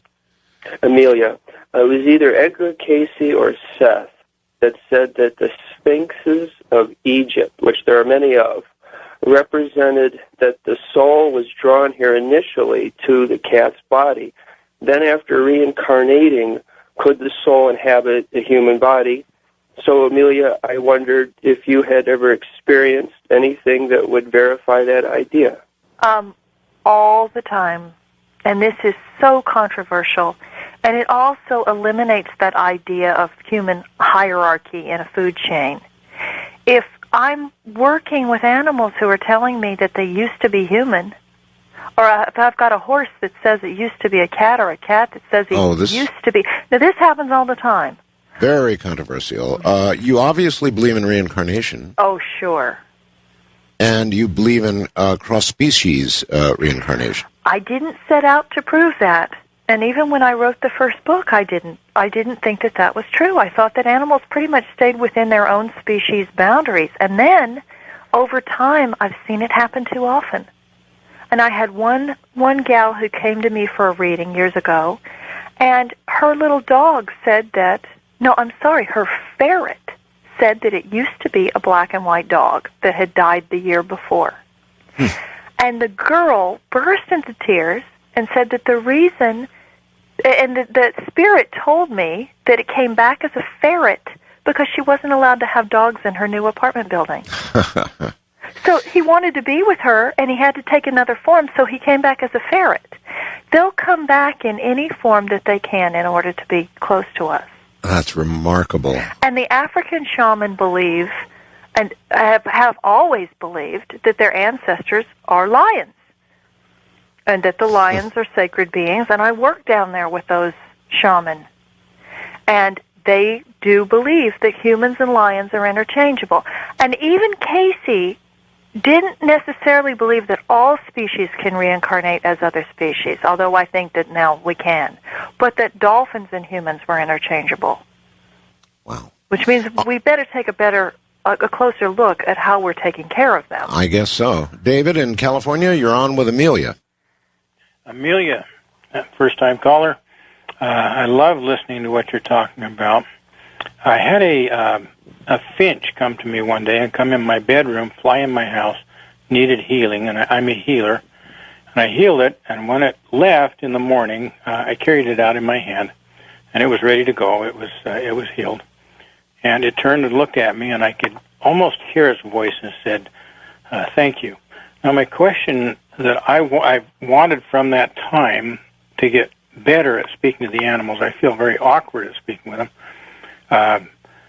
What, if you could give a little more detail of exactly how you accomplish that, what is exactly going on in your thinking and what you're feeling at those moments when you're speaking to these animals? Trust your first impulse. When the information comes in from the outside, it's lightning fast, and you're going to get a flash of a picture, a word, a feeling, a taste, a sensation. It's subtle and it's quick. And if you learn how to send a thought, isolate one single thought as your question, send that thought, and then go black. Move into that silence inside your own heart, where you're sitting in absolute quiet, feeling nothing but love. The information comes flying in. And then you learn how to listen to things that are moving that quickly on such a subtle frequency.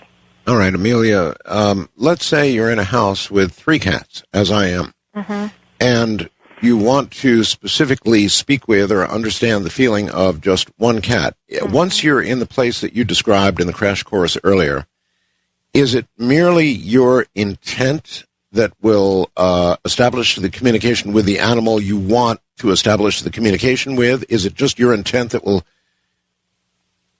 enable that? It's your intent. You're directing your consciousness.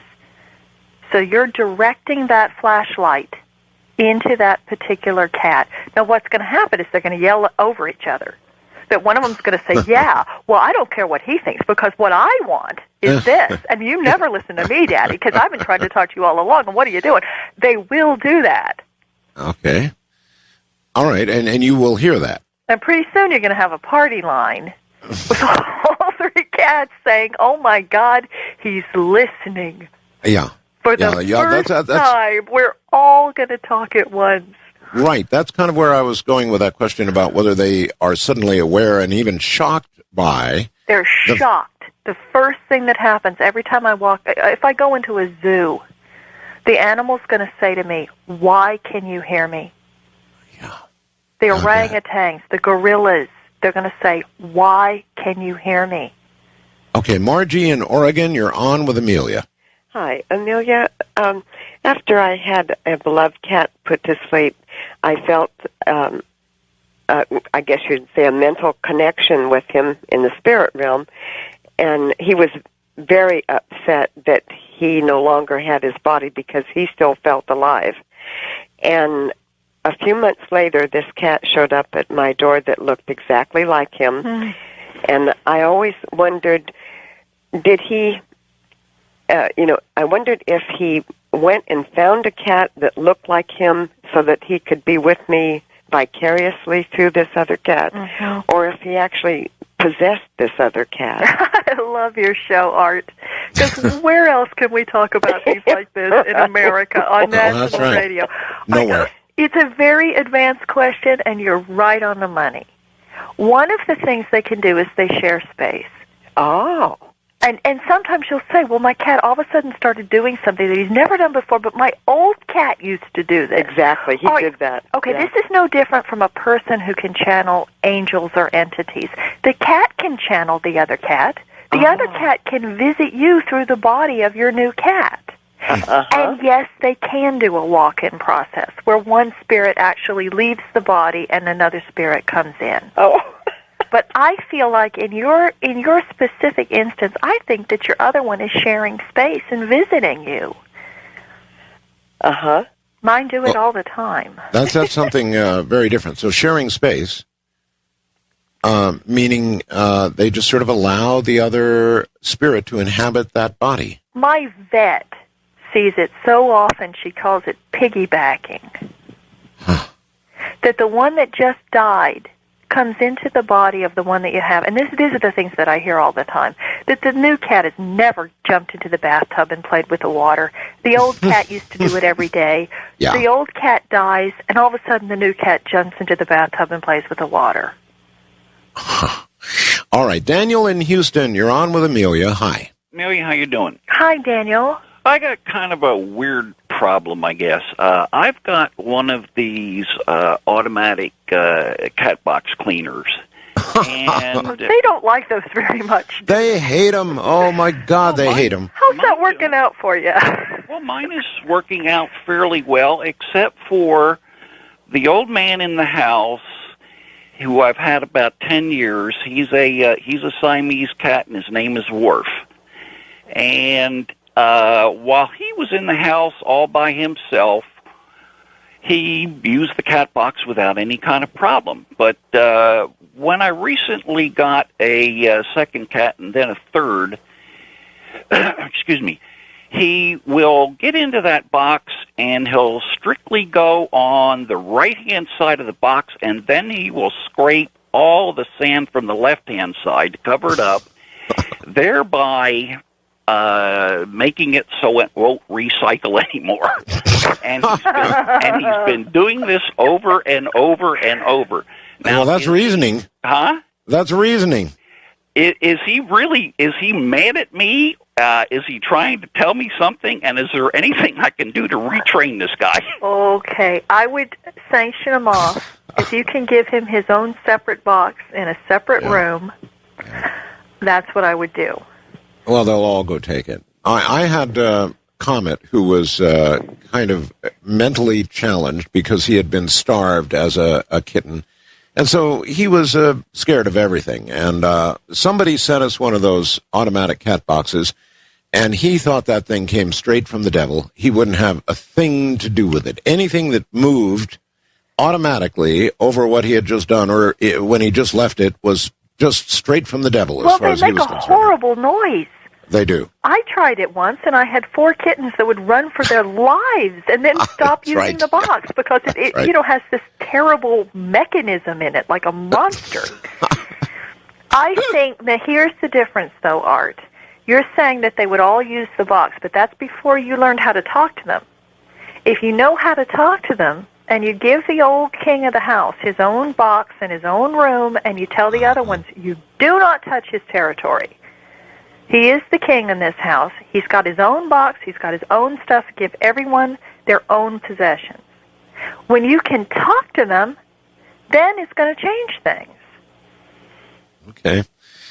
So you could even explain, look, this is an automatic box. It's not going to hurt you. It's simply going to clean things up after you're gone. Don't be worried about the noise. And you could impart that message. Right, but it certainly sounds like he's protesting the presence of the other two cats. Oh, yeah. Well, it sounds to me like he's figured out a way to jam the thing up. Pretty hilarious. What a smart guy, huh? Yeah, what a smart guy. Lee in Columbus, Georgia, you're on with Amelia. Hi, Amelia. Hi, Art. How you doing? Fine. Hi, Lee. I've got kind of a touching story and a little bit of a question. We had a dog. We had her, ended up having her about 20 years before she passed away. But her and my grandfather were real close. My grandfather passed away about 12 years ago. And when he did, I'm sorry, it's kind of hard for me to tell it. She howled like she was in terrible pain for about 4 hours the day that he died. We lived in Georgia, and he lived in New Jersey. And, we didn't tell her that he died, if they were coming to visit, we'd tell her he's coming to visit. She'd get all excited. And they said she howled when he died, and the day of his funeral, she was with a friend of ours, and he told us that all day she would not stop howling at all. The whole day, like she was in pain, like, her heart was ripped out. Her friend was gone. But, my question for you would be, me and my wife had a rabbit. It passed away, and my grandmother had a stroke. And, they were shocked that she survived. About 2 weeks after she had her stroke, the rabbit passed away. And I've always heard that close family animals will give up their lives almost to save a human life. Do you believe in that? Absolutely. And see, these stories, I could go on for years and years and years saying animals can think and feel and telepathy is real, and then you can prove it to me in one story by saying that a dog that wasn't even in the same state as the man, it cries all day the day that the man dies. Absolutely they're in contact. Absolutely an animal can shoulder the burden and even take on the illness that someone else has in order to slow down the person's passage. But a lot of the time they go together. And there's no question about the psychic ability of animals. It was 2020, I think. I'm sure you saw it, Amelia. If you didn't, you've got to. Did a piece testing dogs. And what they did is they would put cameras. They put cameras in the home.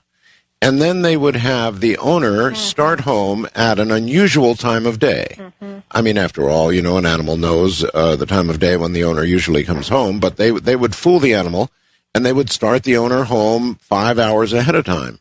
Inevitably, and without question, and 2020 showed it, those animals knew the owner was on the way home. Art is the work of Dr. Rupert Sheldrake. Yes. And Rupert actually took my workshop in London. He was keynoting the field conference, the quantum physics conference, and they brought me in as the animal link. And Rupert actually took my workshop, which was one of the biggest compliments I've ever had in my life. But the book is called Dogs Who Know When Their Owners Are Coming Home. Right. And he's done the most extensive scientific research with double-blind experiments and cameras. And you can't deny it. The dog would run to the door 10 minutes before the person comes home, no matter what time of day the person comes home. Is it because, Amelia, because they don't have the busyness that we humans have, that their psychic abilities are naturally enhanced, naturally stronger than ours? No, I think our abilities are that strong. We have our abilities shamed out of us. In Western culture and in our modern world, we were taught that we're not supposed to be able to communicate with animals. We're not supposed to trust our intuition, so we're constantly second-guessing ourselves. Well, exactly, but they do have a lead on us in that while I'm sure they have little daily concerns, they don't have the kind of lineup of to-do things that human beings have. Or maybe I'm... We are their to-do list. We are their main concern. They're focused on us. Ah, okay. And how much they love us. That's all they think about all day. That's unconditional love. Amelia Kincaid is my guest. Ladies and gentlemen, if you have a question for her, you know the portal numbers. From the high desert and the great American Southwest, I'm Art Bell. Amelia Kincaid is my guest, and here's something for her to consider with the break that's coming up. We touched on the environment, not very heavily, certainly, but did touch on it. Right now, one of the things that's wrong with our environment is the bees are disappearing. The bees that pollinate our crops are disappearing. Where are the bees going, and what the hell is wrong? We'll ask in a moment.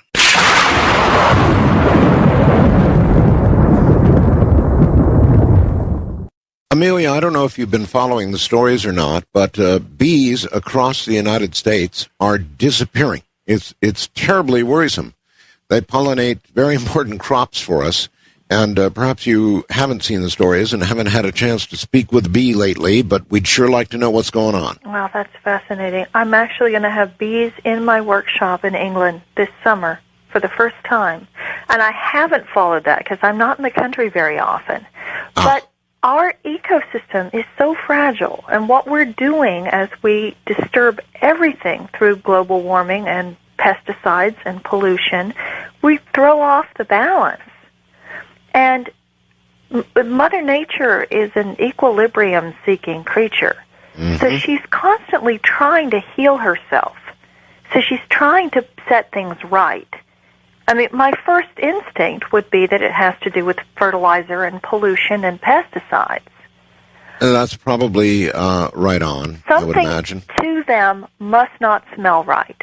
You know, one of the most amazing new discoveries in medicine right now is about wasps. That not only do they have dogs that are sniffing cancer, there are wasps being trained to sniff cancer, bombs, and dead bodies. Wow. And they do it with a sugar substance. So they're giving them a treat, and the wasps are actually able to smell cancer. So they must have such an acute sense of smell. And my first instinct is that something doesn't smell right. Okay, well, if you get a chance to commune with a bee, please let us know. It's very, very worrisome, and you might look into it when you get an opportunity. They're disappearing all across the country. Wow. Joan in New York, you're on with Amelia. Hi, Art and Amelia. Thank you so much for taking my call, and good morning. Good morning. I have a 14-year-old little male peekapoo who's sleeping right here next to me. He's 10 pounds. His name is Pumpkin, and he's ready to cross over. I just want to mention a little something about him. I had a profound past life experience where I was a walking teacher in the Holy Land, and when I went to cross over, I sat down beneath a very huge tree, and I put my staff down, which I carried with me when I went from place to place. And as I felt my own energy leave my body, the energy out of the staff came out and moved with me, and to my amazement, it was Pumpkin who is with me now, and I knew instantly that he was my constant companion then in that life as he is in this life. Now, what's happening with Pumpkin is he is choking and coughing and having spasms in the throat, and I wanted to know how 3 times the vet wanted us to put him down, but I didn't feel he was ready to go. I wanted to know how I could make him as comfortable as possible. And how do you know? Friend. And how do you know when your animal's ready? Right. Ask him to give you a sign so that he can let you know when he's ready to go. And he will. He'll let you know. He'll let you know. Now, whether that's crying out in the middle of the night, that's the most common thing. Whenever they're about to cross, they see spirits who come for them at 3 or 4 a.m. Yeah. And they usually pass in the early morning hours. But you can call your angels, your ancestors, to come take him. And this is going to go in the most perfect divine timing. And he's going to have a beautiful, peaceful passage. And I do feel it soon. I think you're right about that. Okay. Jenna in Washington, you're on the air with Amelia Kincaid. Hi. Hello, Art and Amelia. Thank you for taking my call. I really appreciate it. I'm calling tonight because our dear cat Simba disappeared in December. And in the past few weeks, we've received a few phone calls of possible sightings of her around 1 mile from our home. And I want to know, what can I do to bring her home? I mean, I'm feeling confused about it. Does she not want to come home? Can she not find her way? Is it really her that they're seeing? And I'm putting all my energy out there to visualize her coming home safely. And my whole family have had dreams of her coming home safely. And I was just really excited to hear the topic tonight and want to know. Yeah. You're in your most receptive state right before you fall asleep at night. Okay. So right before you fall asleep at night, reach out to her in your mind. And from a physical standpoint, one of the things you can do is turn on your porch lights or flicker the porch lights and say, run toward the flickering light. Okay. Now, if you upset her in some way, do you know of a reason that she would have left? A possible reason, she left Christmas Eve, and the night before I was really upset at FedEx, and I was screaming on the phone. And 2 months before that, we brought a new puppy home. Oh. So there's a couple possible reasons. Yeah. Well, the dog is more likely. Okay. But you can speak to her, listen to her right before you go to sleep at night. And if you need to negotiate that dog's going to be put out of her space so that she can have her castle back, okay, then you can negotiate this. Great. Okay, well, that brings up another topic. For example, Amelia, if you have two cats and you bring a third into the mix, as I did not long ago, you're in for, 2 or 3 months of... hell. Well, yes. Yes. Yeah, hell. Yes. And then at some point, I'm not sure what happens, but I guess it's always worked, but it's taken time. And finally, they all are friends, and they will all sort of curl up in one big cat bundle together now, but it's taken a long time. Well, it does. It does. Is there a way to hurry that process along? Well, no. Not really. One of the analogies is that we say that if you had one cat and you go out and you get another cat and you bring the second cat home and you say, okay, look, you're going to be living with this other cat for the rest of your life.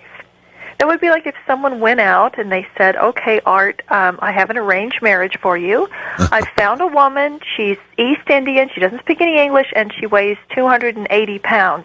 But she's your wife now, and you're going to be living with her for the rest of your life. Have fun. That's what our cats feel like. Our cats are like, what the? I didn't plan this. I didn't pick this cat out. And we thrust these animals together and say, lump it, get along.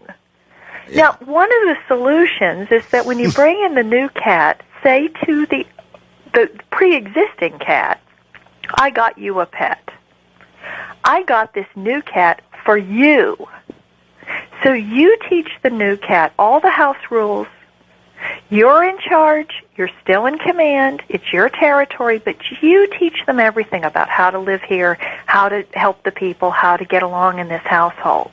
Yeah, that would make sense to a cat, all right. It does make sense, and it does work better. Jennifer in Tennessee, you're on the air with Amelia. Hi. Hi, good morning, both of you. Good morning. Yes, I am visually impaired, and I have had several pets and been acquainted with several other animals, and it has been my experience that within I'd say up to the maybe third or fourth time I've seen that animal, a particular animal, they will realize that I have a disability and will tend to either look out for me or learn or realize that they need to stay out of my way, otherwise they may get stepped on. And that just, to me, shows extreme intelligence, because there are people who can see, there are humans who can see who don't realize that. Yeah. Interesting. Isn't that amazing? I'm so glad you called. I had a guy come to one of my seminars who was a Navy captain, and he trained seeing eye dogs for the blind. And he said it was a regular occurrence that the humans would say, oh, I see this, I see that, I see, landmarks in the neighborhood, that there was no way that they could know were there. And when he said, how is it that you could see those? The people say, well, I saw it through the eyes of the dog. Or, even the dog. I've had a service dog before, and I'll tell you this, he was the closest friend I have ever had. Oh. And I had to return him due to circumstances out of my control. But for the 2 years that I was with him, I never felt alone, and I never felt unsafe. How beautiful. Well, I guess, Amelia, somebody in her condition, if they could learn to do what you do, could actually see through the eyes of their companion, yes? Right. Yeah, I worked with children in Mexico City this last summer that were not only blind, but they were also deaf. And there are animals that can help guide these kids. And if the children can actually learn how to be more in tune telepathically with the animal, of course that child's going to be safer. Well, say. All right. Kathleen in Applegate, Oregon, you're on with Amelia. Hi. Hi, Art and Amelia. What a great program. I'm just loving this. I have a spirit medicine and interspecies communication practice myself in Oregon, and I agree with Amelia that the animals are here to teach us. And my question, given the grim state of the world, with what the humans are doing to themselves and to the planet, what are you hearing from the other species, Amelia, about how we can save ourselves and the planet? In my daily interspecies work, including with my neighbors, the Sasquatch family, I'm really getting that it's dropping into our hearts, that there's no substitute for that. It really is a work of the heart. And I just wanted to hear what you were getting from the other species. Well, we're here at 10 minutes to 2. We're going to cut to the chase.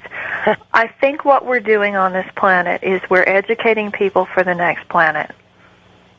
I think we're educating people to learn how to take care of a planet, live in harmony with the world, the water, take care of their atmosphere, take care of their trees, take care of their animals.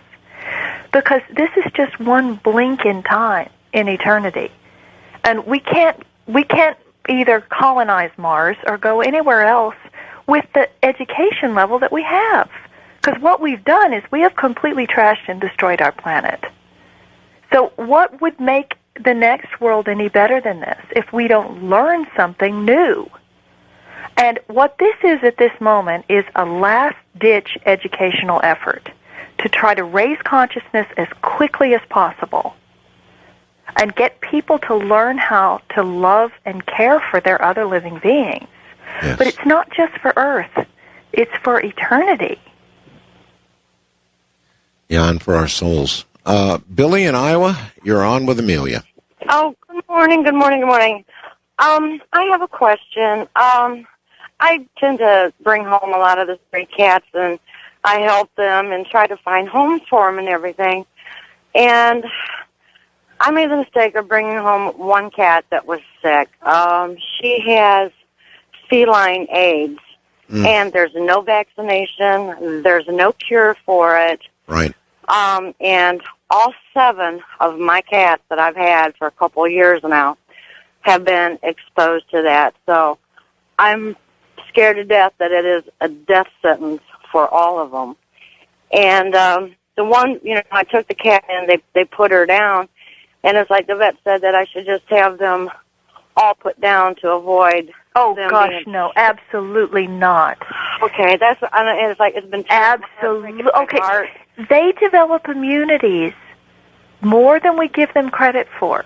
Now, they're out being exposed to cats that have leukemia and cats that have AIDS. Now, this is no different from a human virus. You're not going to catch every virus you're exposed to. If you were, we'd all be dead. Right. Okay, we're exposed to things every day. What I would do in your situation, I'd put them on some really good vitamins, and you can get vitamins at PetSmart or Petco. Boost their immunities. There's a herb called olive leaf. And what is it called? Olive leaf.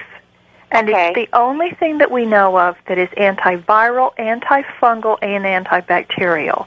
It helps fight viral infections and just boost the immune systems.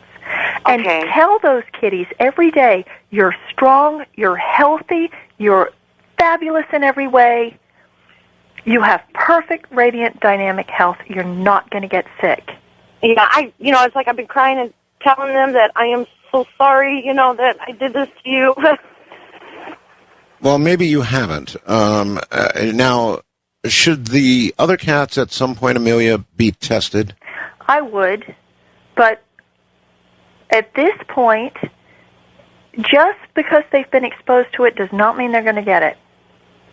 How soon would she likely know if they've got it? If there are any symptoms. If you're looking for runny noses, runny eyes, upset tummies. Okay. A cat that gets this kind of leukemia will have what kind of lifespan ahead of it? It varies. I've known cats that had feline leukemia that lived out their entire lives. Some carry it, some are exposed to other cats, and the other cats never get it. It's not a death sentence. Okay. All right. Ashley in Michigan, you're on with Amelia Kincaid. Hello. Hi. I always wanted a dog, but unfortunately we live close to a highway, so we always have chosen against that. Well, I ended up getting a kitten, and she's about a year old now, and she plays fetch. And she, I love that. literally brings, those little milk cap rings, that the rings when you untwist the milk jug? Yeah. They come off. She just loves those. Those are her favorite toys. And I was just wanting to let everybody know that, you don't need to go buy your cat toys that they're not going to play with, because there isn't a cat I haven't known that doesn't love these. Well, you know what? I think you're so right about that. Because no expensive toy would ever take the place of one of those plastic things that comes off a milk carton. That's right. That's it. A bottle cap, those are their favorite things. But Yeah, I love kitties that fetch. A lot of Maine Coons will fetch pieces of candy. Yeah? Yes. It's a Maine Coon trait, too. Well, thank you, and I just wanted to let everyone know out there that they're the perfect toys. Oh, gosh. Well, enjoy her. I will. Thank you. Okay, is there anything that we haven't covered in the interview? There's just so many people that want to talk to you, but we're coming to the end of it, Amelia. Is there anything that we should have covered that we haven't? Well, we could do about another 426 hours, I think. This went by quicker than any interview I've ever given in my life. Well, you can kind of sense it from the calls. We're all animal lovers, and so it's, I don't know, it's very close to my heart, and very close to obviously many hearts out there, and so yeah, we could do a lot of hours on it. Your books, again, are available, aren't they, still on Amazon and so forth and so on? Yeah, they're both on Amazon, and also my website, Art, is just my name. It's www.ameliakincaid.com. It's 2 Ks, Kinkade. And I have a listing on that website of my schedule, everywhere I'm teaching. The books are available. My meditation CD has a very, very slow, thorough medical gestalt. Okay. And that's about learning how to get inside their body. Out of time. Amelia, thank you. You're welcome. And good night. It was a wonderful interview. Listen, everybody, I'll be gone next weekend in Los Angeles for that award. A great honor indeed, and I will see you the following weekend. From the high desert, I'm Art Bell. Good night. Midnight in the desert, shooting stars across the sky. This magical journey will take us on a ride. filled with the longing, searching for the truth. Will we make it till tomorrow? Will the sun shine on you? Midnight in the desert, and we're listening. Ooh, we're listening to you.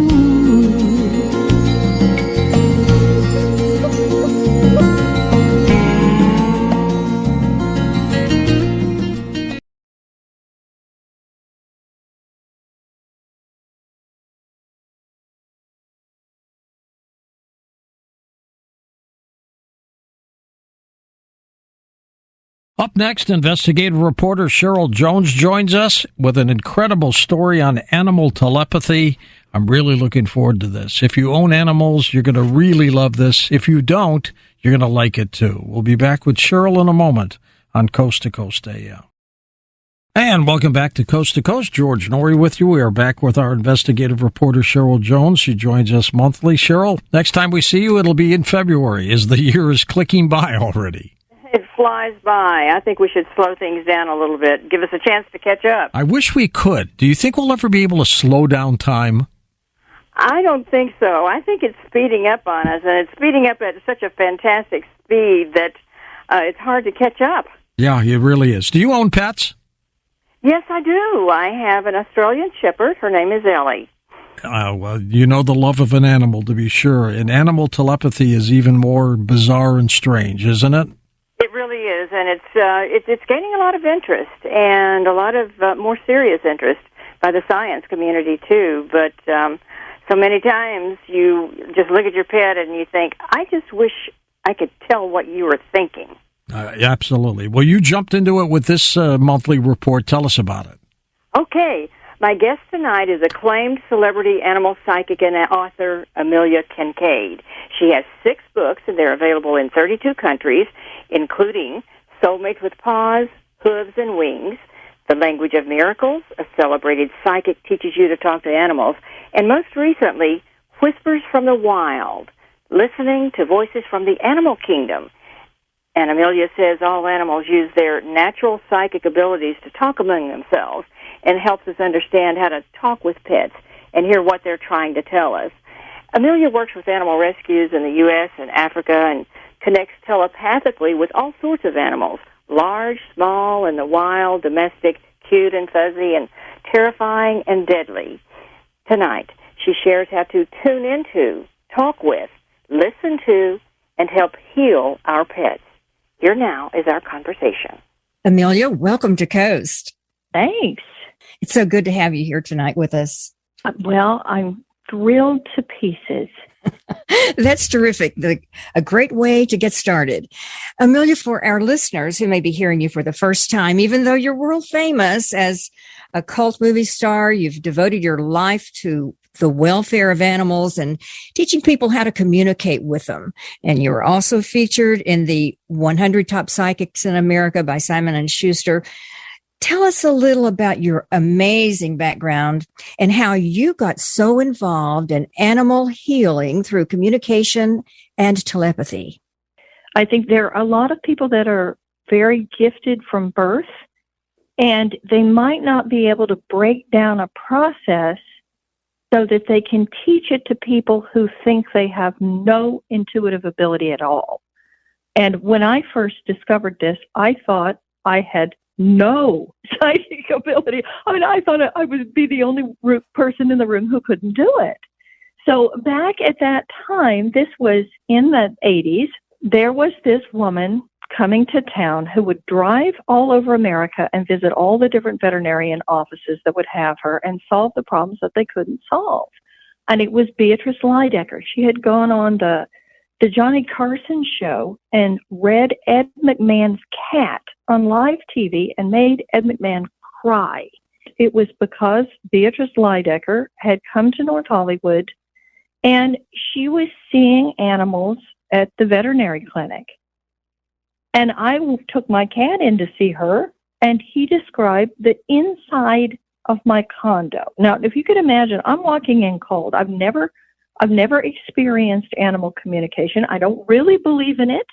Here's this woman who has this reputation for being able to talk to cats, And she goes on to tell me his favorite place to sleep in my condo is on the back of a peach-colored couch with white flowers on it. And the view that he sees from there is out a bay window, and across the street is a wooden fence, and behind the wooden fence is a little white dog. And he goes over there and makes that little white dog bark. Well, there was no way on earth she could have known. I mean, who's got a peach-colored couch? I had one peach-colored couch, and that was his favorite place to sit. And I knew that little dog across the street, but I didn't know my cat went over there and made that dog bark. So she went on to solve problems and answer questions that were utterly mind-blowing. And that was just opening the door. That was the threshold. She taught a workshop that is now the seed of what I teach.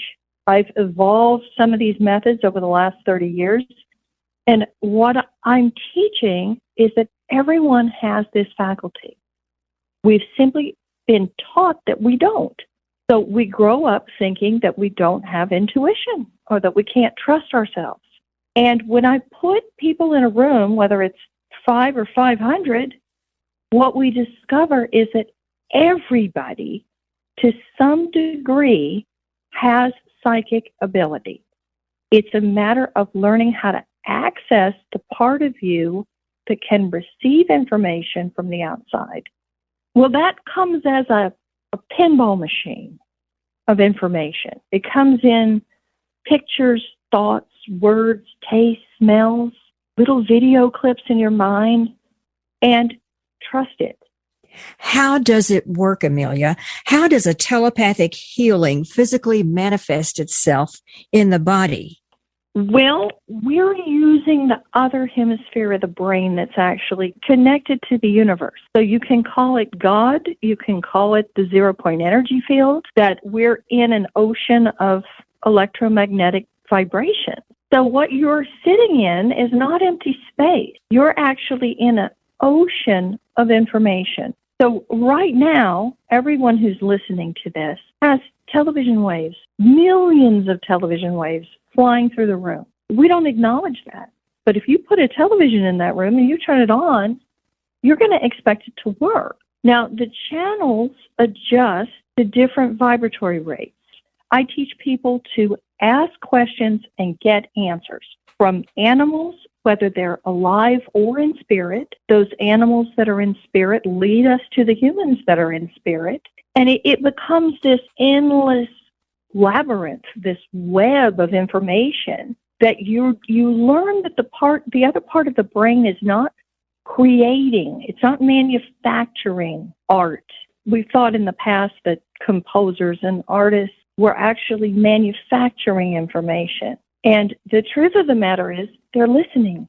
Beethoven he woke up in symphonies. And I also have had those experiences where I wake up in a Beethoven symphony. Now, I'm not creating it. I'm listening. I'm listening for it. So with animals, what people do is they think a thought, they say things to the animal, and then they don't stop and listen. So you're able to take in information without the use of language. And we're actually doing it all day, every day. We just don't give it enough credence. The healing question that you asked involves being able to use that energy. I mean, in Star Wars, they call it the Force. Use the Force, Luke. It's co-creating with the divine creator. It's inviting this help and understanding that when you ask for help, you can get it. And then being able to direct that energy where you want it to go. My job is to convey the information of what is this person supposed to learn from this experience. Amelia, how do you get in tune with what's happening with your pet? Does telepathy with animals require a specific state of mind by the human, the mindset, or a special prayer? How do you teach people to communicate and talk with their animals? Well, the hardest part is simply getting people to quiet their mind and quiet their emotions. So when we're in a state of grace, that grace is being present with all your love, and it transcends space and time. So let's say that I'm in Africa and I'm looking into the eyes of my favorite lion, who more than likely will bring me her babies and her husband, or my favorite elephant, who pushed her newborn calf into my lap. They're not supposed to do that. It's a very naughty thing to do in Africa, to let them touch you, but she did, and I did. She was showing off the baby. It's moving into the heart instead of the head. And when we can completely do that, so that we are silent and we're just feeling that spirit of God within us, that spirit of life and connection to the divine, then that same spirit is in all of the Creator's creations. And every living creature on the planet is a cell on Mother Nature's skin. So we're all part of the same organism, this living, breathing organism. And the only creature that's gotten out of the harmony of nature is the humans. All the other animals are living in perfect harmony. They don't take more than they need. They don't pollute. They don't destroy. Everything's in perfect harmony with the plants, the water, the stars, the oxygen, everything. And when we're in a state of grace and peace and joy and happiness and gratitude, and we're sending nothing but that unconditional love to our animals, saying, yes, I know you're doing something that I wish you were doing. If we can put that judgment aside and say, why are you doing that? And really care about a point of view. And it may be something we don't want them to do at all. And it can be tearing up the rugs or peeing on the dress or whatever they're doing. They have a reason for doing what they're doing. And when we care about them and I say, I love you, I care about you, and what's important to you is important to me. So when we send them nothing but love, this admiration, to the point that you burst into tears, that you're looking at something and it's so beautiful. It could be a butterfly, an eagle, an owl, a cheetah, a penguin, a hawk, a fox, a wolf, giraffe, all these creatures that are so exquisitely beautiful. And when our entire focus is on adoring them, that's when the magic happens. That's when all of a sudden you might see a picture, you might hear a voice, you might taste a taste. And it's simply undeniable, because I've watched hundreds of thousands of people wake up to this truth when I'm teaching, no matter what country I'm in. Can anyone learn to access telepathy with their animals, the whole process of it, or would it be only a token few who have the God-given gift? Is it possible to learn these techniques yourself? Absolutely. Every single person can learn. I mean, everyone is going to have a different skill level. People all over the world are waking up to this idea. And I really think this is what's going to heal the human beings and calm us down. Let us understand that we're in an incredibly beautiful world, and we have a responsibility to save it. It's much easier for me to teach children. My perfect age is about 12, because both hemispheres of the brain are fully operative. So when I've got kids and they don't question the information, you just let the other hemisphere of the brain try to make sense of it. But we're not relying on the analytical, critical hemisphere of the brain. We're relying on the hemisphere of the brain that can listen. And we can also say that that's in your heart. We can say that's in your soul. Your heart is forming a bridge to the animal's heart. And information travels back and forth on a wave of light. It may sound very esoteric, but it's no different from the way your computer works, or the way your television works, or the way your telephone works. Everything works this way. It's accessing a frequency and matching that frequency until you can actually hear what the animal is thinking. Boy, she's spot on, isn't she, Cheryl? She sure is. It is all about tuning into the right telepathic frequency. And like I said before, how many times have you said or heard someone say, if only my dog, cat, horse, whatever, my bird or my hamster could talk? You just want them to talk. You can see it in their eyes. Well, apparently there's a way that we can help that to happen. And it could be that they're speaking their language on a frequency. They're trying to communicate that to us, but we cannot hear it because we are not tuned in. It's a nonverbal communication or telepathy between humans and pets, and it is being taken a lot more seriously today on a scientific basis.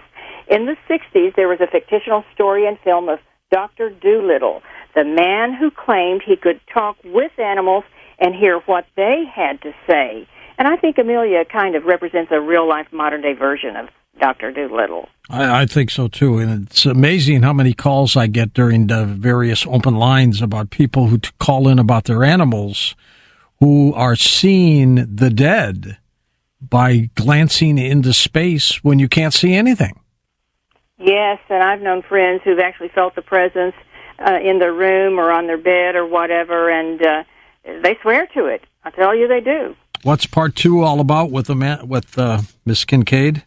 Coming up in my conversation with Amelia, she explains how to act upon what we access telepathically by truly listening to our animal companions so we can gain the power to help them heal. It is a lot more difficult than we think it is, George, but Amelia tells us how to do it. And she shares some amazing stories, sometimes way too close for comfort, and sometimes in the face of danger. Does she miss the cult movie business anymore? Well, she says that she's fully satisfied with the work that she does. Her passion is to help animals and help people understand how to communicate with animals. She travels all over the world. She's an international speaker. She does workshops. So I think she's fully, she has her plate full. We'll be taking your calls next hour with Cheryl Jones. I'll be joining in as well. We're going to do it in an open line format, so jump on board. I had a guest on last night, Cheryl, who is convinced we never went to the moon, and I kept citing Edgar Mitchell as being the friend of ours when he was with us, and he went to the moon. I'm convinced of it. I had a conversation, did an interview with him, and asked him that very question. And he said to me, I said, what do you think about when you hear people say that we didn't go to the moon? And he said, I think they're idiots. But that's it. That's Edgar. He holds back. He held back nothing. I mean, he came up with some valid excuses about, the Van Allen radiation belt and things like that. But still, I'm a believer that we went to the moon, and we went there at least 6 times. Well, Edgar was known as the 6th man to walk on the moon, and he was a genius. It would be hard for me to comprehend that he could have been fooled by being in a simulated circumstance. But, hey, what do I know? Or would have fooled us. He wasn't that kind of guy. Right, exactly. I believe Edgar really believed it. It would have been hard to have fooled Edgar. I was looking at the schedule ahead for the next couple months, and we're going to have some great programming with you, and I'm excited. I mean, I think 2022 is going to be a good year. I think COVID will slow down, and I think we get back to normal again. Well, I think we just need to plan on that, because if we don't focus on that turnaround happening for us, we wouldn't want to continue going down the road we're going on. So we do need a boomerang turnaround. Cheryl, give out your website. That is just my name, Cheryl Jones, with 2 L's, CHERYLLJONES.com. What's the story behind the 2 L's? That's a long story, but I knew there was a story behind it. I knew it. I was born with 2 L's, and then as a youngster, maybe 3rd or 4th grade, I got tired of writing this big, long name. But all my friends had short names, and they could write them very quickly. And I said, this is too much work, so I decided to drop an L. I mean, it was very, very intellectual, wasn't it? And eventually, the name Cheryl became more common, and I thought, well, when I started out with this name, there weren't too many Cheryls around, and now they're everywhere, so I better add the L back, and so I did. Super. We're going to come back in a moment with part 2 of Cheryl's interview with Amelia Kincaid, the animal communicator, talking about animal telepathy right now on Coast to Coast AM. Next hour, we'll take calls with Cheryl and me in an open line format, so get ready to make your calls about animal therapy or just about any question you might have about the things we've investigated over the years. Jump on board. And welcome back to Coast. George Noory with you, along with Cheryl Jones. You know, Cheryl, I think anybody who has owned a pet knows that it becomes part of the family. You know that? Oh, it absolutely does. They kind of rule. They take over. They do, in a good way. In a good way, yes. They really have a lot to give back, and there really is something to looking into their eyes and trying to figure out what they're trying to tell you. Absolutely. Well, let's jump into part 2 here with Amelia Kincaid and you. Go ahead. Yes, George, we are all connected. Amelia tells us that humans, animals, other life forms out there, we can only imagine the stars and the planets. They're waves of energy and light that lasso us into a state of being together. We exist in this place at this time together and with our animals. My guest tonight, Amelia Kincaid, acclaimed psychic, one of the top applauded psychics in America, will share with our audience this time how we can tune in better and be a part of the healing of our pets when they need it. Does it start with animals in the wild or with the animals we call and treat like members of our family that live in our homes, or does it start with us?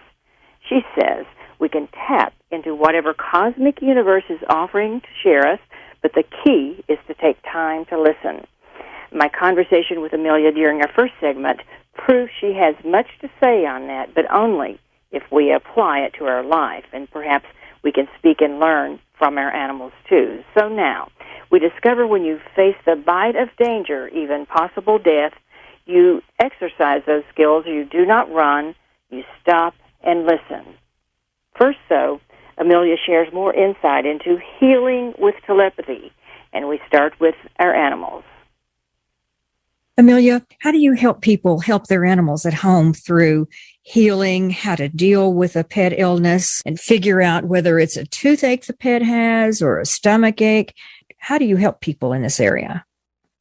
If people start studying animal communication and they make this a daily discipline, this is a spiritual practice, that you're going to meditate, you're going to pray, you're going to listen to beautiful music. I have lots of meditations that I've recorded. And when I'm teaching, we actually have pictures of the animals so that we all can tune in, we all can help. Learning to carve out the time and listen, simply to sit with that animal and listen. Invite into your body what that animal is feeling. Learning how to use your body as an instrument instead of just sending out thought and sending out emotion, that we're learning how to reverse the current and gather information, bring it in from the animal. Then you might get a pang of pain in one of your teeth, or you might get a stomach ache, or you might get a backache because you're feeling what's happening inside their body. Now, I am flying in the face of the idea that we're all trapped within our own physical bodies, because we're not. Your energetic field extends far outside your body. It's an energetic connection that makes it possible. So when people learn that they can listen, and then they need to learn that the animals are reacting to our emotions. So if we're stressed out, they're stressed out. We're upset, they're upset. We're nervous, they're nervous. They can't help it because they're in our homes and they're living with us and they're reacting to us. So when we're in control of our thoughts and we're sovereign from our emotion, we're able to catch ourselves, even if we're afraid that there's something wrong with the animal that we love. And we're able to turn that around and start saying what we do want and being patient, saying, yeah, everybody gets sick sometimes. That's okay. I understand you don't feel good today. Sometimes I don't feel good. We're going to watch this illness and see how you feel. Sometimes they need a great night's sleep. They need a good meal. They need some rest, especially if we've been upset. Then being able to pray together, connect together. Putting on beautiful music, having great smells in the house, laughing, playing. We're sending great energy to that animal. And when I'm working with one that's sick and I'll start funneling healing energy, you're perfect in every way. Every cell in your body is filled with light and joy and laughter, and you're getting stronger by the minute, and tomorrow you're going to wake up feeling 10 million times better than you do now, and you can be sick as long as you want. Amelia, what types of healing and cures from animals and pets have you most often seen through this process of communication that you talk about? Can you share some specific examples of telepathic healing of pets? What you actually get, see, feel through the process? Is it words, pictures, health condition that comes back to you? Or is it like remote viewing? It's all of the above, Cheryl, and that's what makes it so fascinating, because I learn something new every day. I see new things every day. When we talk about animal healing, we generally talk about humans impacting the animals. Let's say we've got a group of people that are all going to pray for a broken bone. So a horse has a broken leg, or a dog has a broken hip, or any sort of a healing problem. We think of it in those terms. And the opposite is also true. Say one night I had hurt my knee. Now, I didn't have a cast on my knee. There was no indication that anything was wrong with my knee. I wasn't even limping. I was just lying in bed going, wow, my knee really hurts. I woke up in the middle of the night, my cat was on that knee. Now, how would he know? Not only did he know that knee hurt, he knew he could do something about it, and he did do something about it. He healed my knee. Cats are consummate. They're the most brilliant healers. What about pets that are in the process of passing or have passed to the other side, Amelia? Many people say they still feel the presence of them around. Absolutely. And this is another thing that I hear all over the world. I hear it every day. In my own experience, it's really dramatic. I had a very big fat chocolate Persian, and I called him Doc because he was my doctor, my psychiatrist, my workout coach, my clown, my shrink. He was an incredibly funny and wonderful cat. And this rescued Persian, I think Doc was the star of my second book, which is called The Language of Miracles. I think it was in that one. He died a long time ago. He died in 2010. And I can be wide awake, lying in bed, and I'll feel him land on the bed. He shakes the bed, and he marches up the covers and indents the covers. I can reach down and touch him, pet him.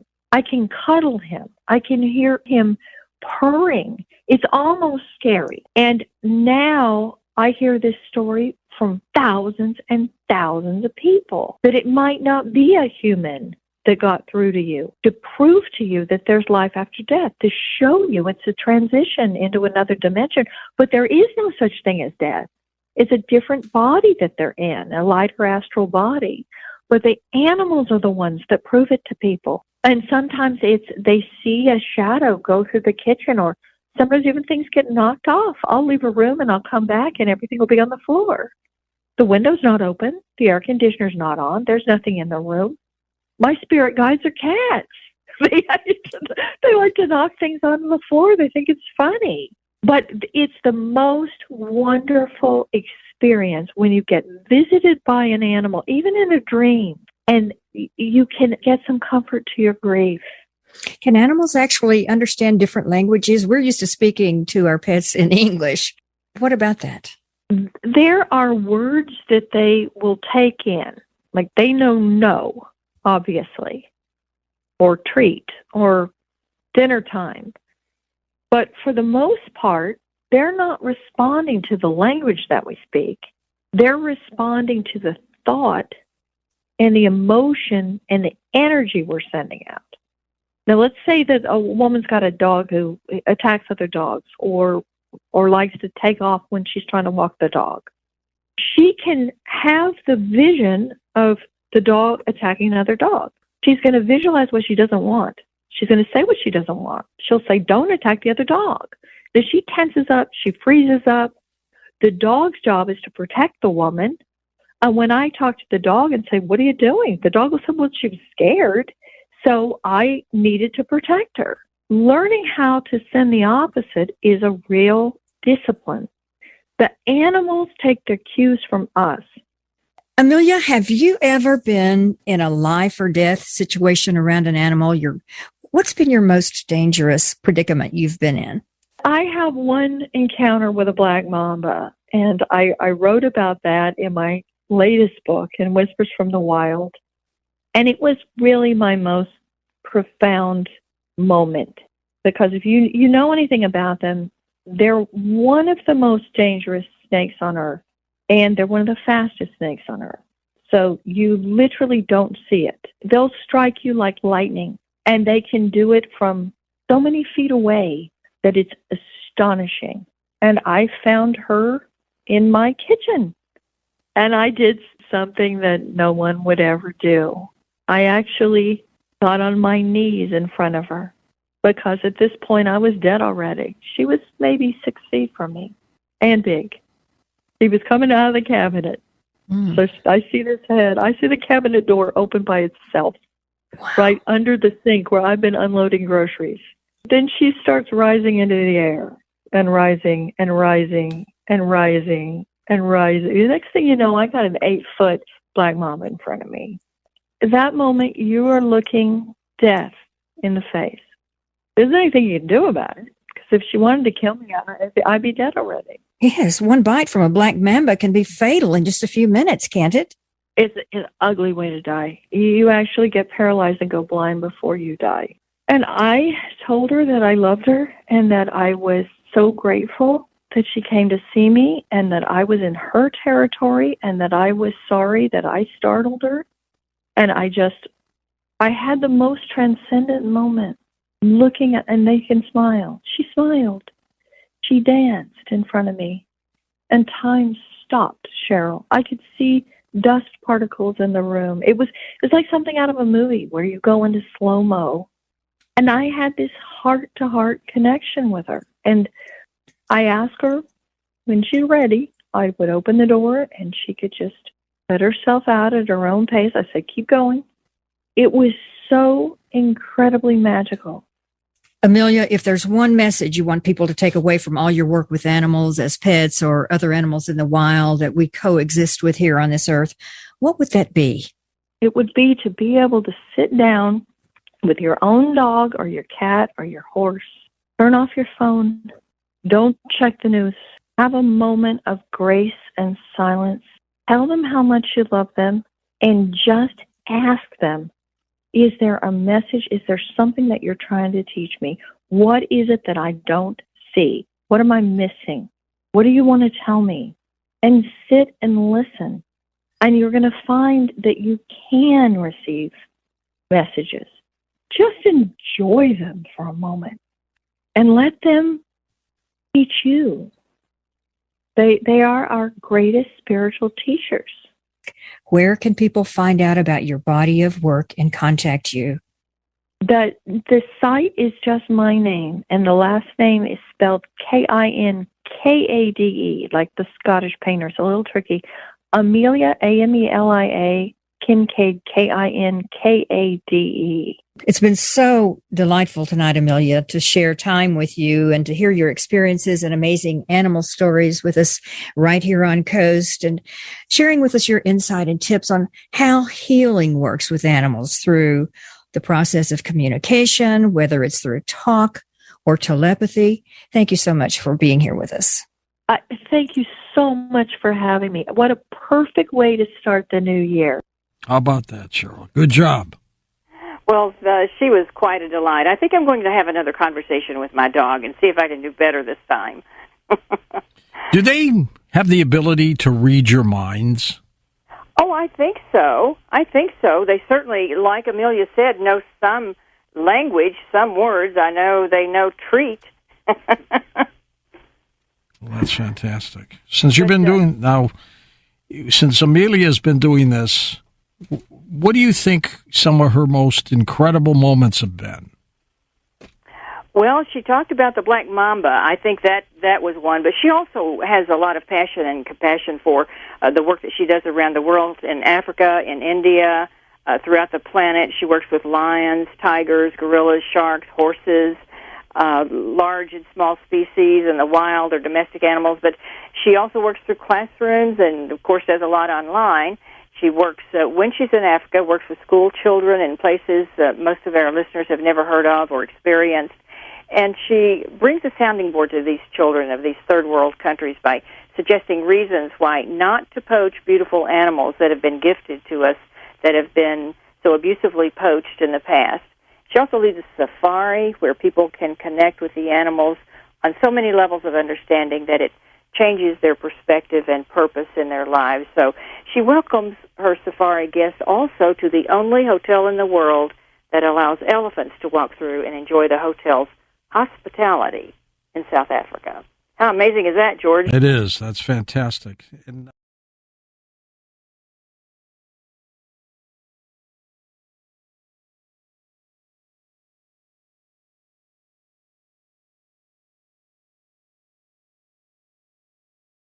let's have a little fun. Let's talk about animal communications in a moment. Coriel Kramer with us. We're going to jump right into it when we come back on Coast to Coast AM.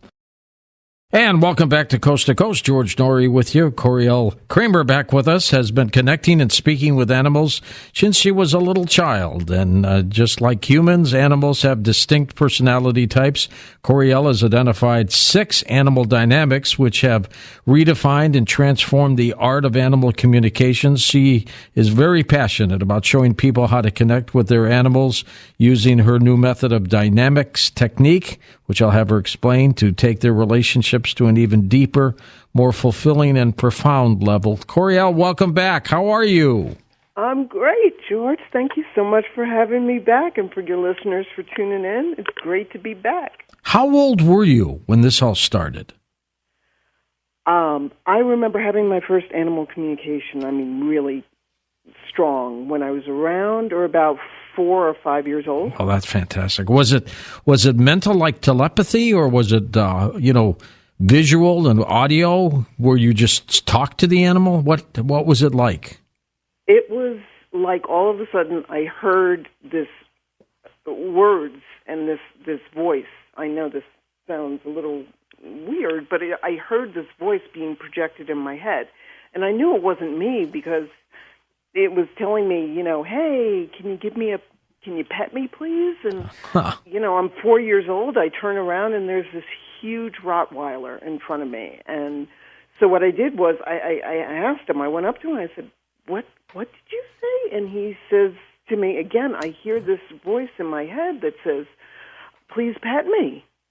I just want to be petted. I just want to be loved. So I started petting him. I started touching him. I started rubbing his belly, and we had a great time up until his owners came screaming out of the store and saying, don't touch him, he's vicious. And he wasn't vicious. He just wanted some love, But so that was my first recollection of ever being able to have animal communication. You might be too young, but there was a television program called Mr. Ed about a talking horse. Well, I've seen YouTube videos. Okay. And his owner was Wilbur, and he'd always say, come here, Wilbur. And he'd talk like that. But it's fascinating. I think everybody who has owned a pet, owned an animal, cat, dog, they know that there's some kind of connection there. They feel it. Of course. They know it. They feel it. And that's the thing. There's all different kinds of animal communication. There's all different types of it. It can be, from getting images to actually talking to your animal, and it can be, getting this empathic feeling. It can be just this knowing. It doesn't have to be the status quo of sitting in front of an animal, talking to them, and explaining and hearing their voice inside your head. It's all different kinds of ways to communicate, just like there's all different kinds of ways to communicate amongst people, body language, sign language, calligraphy, there's all different kinds of ways that you can express yourself through art, so it's the same way. There's all different ways of communicating with animals as well. Tell me what you believe, Coriel, is the rationale behind communicating with animals.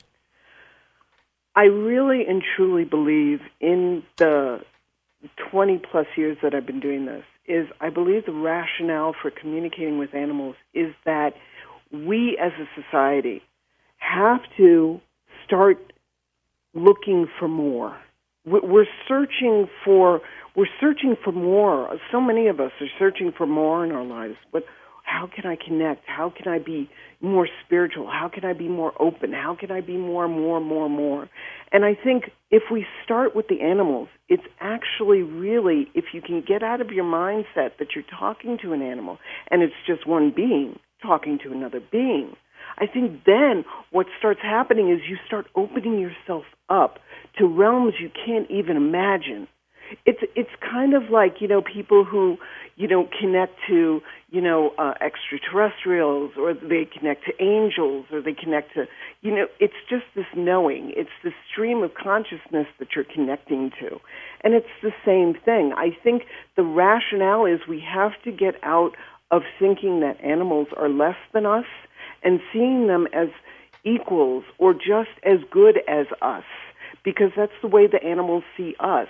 They see us just as good as they are, as wonderful as they are, and they want us to expand and grow.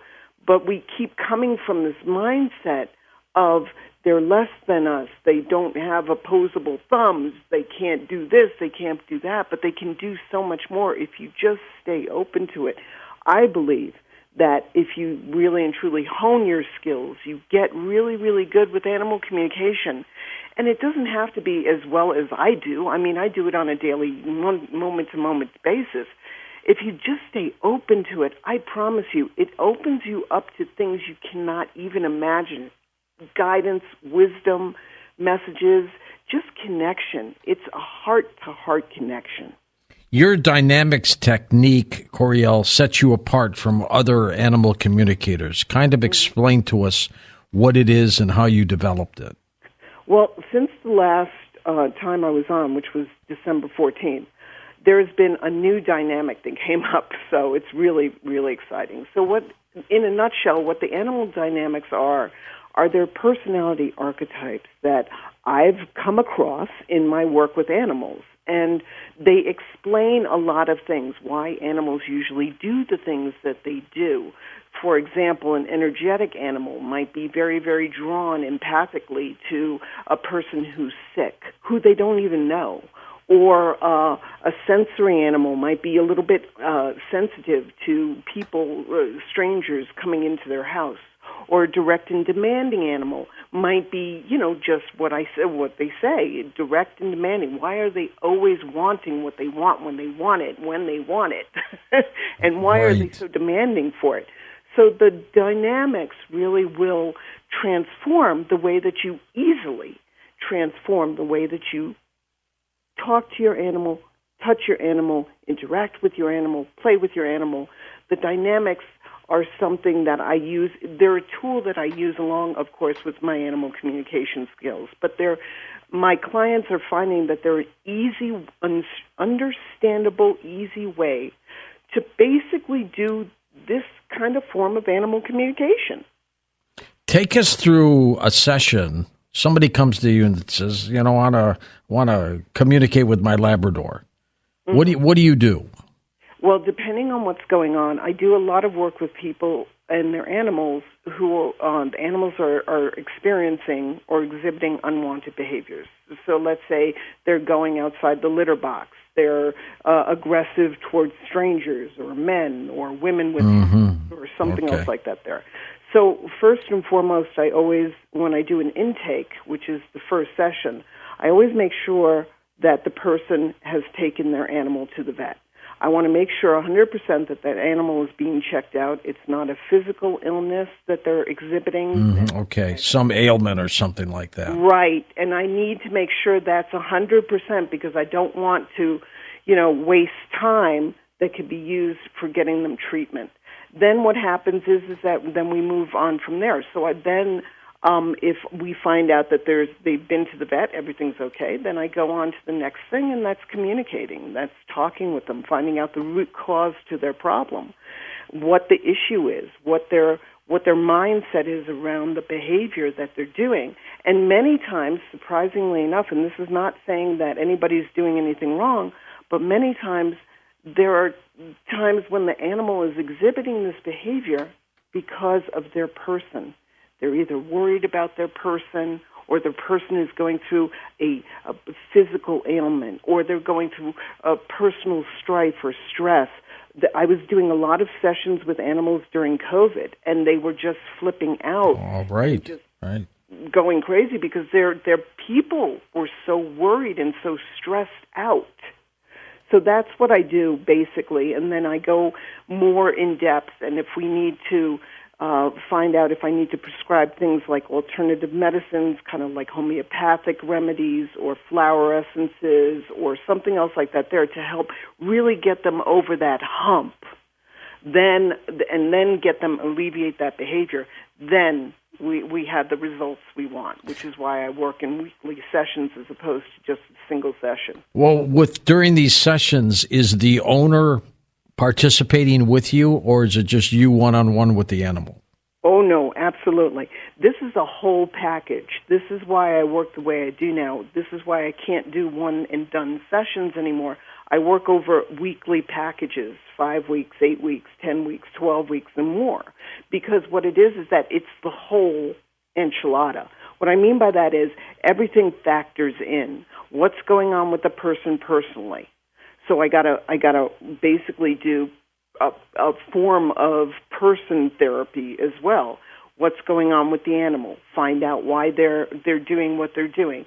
Then I got to prescribe the alternative medicines. So everything factors into it. And when we heal the entire dynamic of what's going on, that's where the juicy, awesome, fantastic, mind-blowing results that I've been having over the last 3 years of doing this with the dynamics and everything else like that there, that's where we really transform the relationship. Because once we get that alleviated, then I also show my clients how to, I bring in the animal dynamics, so I make that even more fun, so that then the animal's personality feels like they're being supported. They're being really and truly loved for who they are, their true essence. There's so much involved now in sessions that I do. Do some of them ever, the animal I'm talking about, don't like their owner? There has been rarely. There have been times, though, that I have worked with an animal, and I found out that the animal was trying to let the person know that they weren't their person. So they were trying to let them know in a gentle way, as gentle as they can, hey, I'm not feeling this connection with you. And then when I worked with the person, and I really got them, because people come from a place of knee-jerk reactions usually, where what do you mean my animal doesn't love me? It's not about that. It's like, what do you feel? When you first saw this animal, what was your mindset when you got this animal? Well, I had an instance in my own life where one of my cats years ago, I took him because, and I remember saying this in my head, if I don't take him, nobody else is. And what happened is that for a very long time, and he lived for 15 years, we had this, he was loving and he was sweet, but we had this abrasive relationship. It wasn't rock solid. And I later on learned, because I took him, it was the wrong thing to do. So it's not that he didn't like me. He didn't love me. It's just that I wasn't his person. So it happens. It happens rarely, but it can happen. Now tell me if we did this right. During the days when my kids were little ones, we went and bought a Labrador at a breeding place. That was very nice, well done. And she had like 5 or 6 little puppies all over the place. Mm-hmm. We bought we took the one that came running up to us. And I just thought that was so important. This cute little puppy comes running up to us, little tail wagging, and all the others were scattered all over the place, running all over the place. This one came running up to us, and that's the one we took. And she was a great dog. Great dog. Did we do the right thing? You did exactly 1,000% right. The animals will let you know. If they feel that connection to you, just like when you see them, there's some animals that come into your life, you see them, it's like love at first sight without being weird or icky. It's just like, you know, that's my animal. There's no doubt. There's no second guessing. There's no, well, maybe, I'm not really sure. There's 100% no, that's my animal. And what you did was perfect, because that really and truly was your confirmation that animal was yours, because they came to you. They were feeling your energy. They were feeling your vibration. They were feeling your heart. And the real confirmation is what you said. The relationship with this dog was amazing, and that's exactly right. She was your dog without any doubt. I remember the day we had to put her down, and it was like losing a family member. It was horrible. The kids were crying. We were all upset. It was just, you get so attached to them. You do. And that is the blessing and the curse of opening up your heart. You know, you wish they could live until 80. I know. Wouldn't it be great if there was like a pill where you could just throw it to them and they were still like acting like they were 5 years old? Yeah, and they could live human years or something like that. Does an animal know its name? Yes, they do. They absolutely do. And they respond to the name. And also, an interesting thing that I had happen a few months ago, I was working with a dog, and he was not being properly he wasn't properly listening and coming when they were using his name. He was at the time he was being fostered by a wonderful family, and they would call his name, Bryant, Bryant, Bryant. He would just keep on running, and he would never come back. And when I connected to him, I immediately heard the name Maxwell. Maxwell? Maxwell. I don't know why, out of all the names, but whatever. So, that's the way it is sometimes. I just get stuff, and I'm like, whatever. Let's just say it. It's coming up for a reason. So they changed his name to Maxwell, and I swear to you, okay, he now comes. I have pictures of him on my website. He sits by the kids now. He's more relaxed. He comes every single time he's called.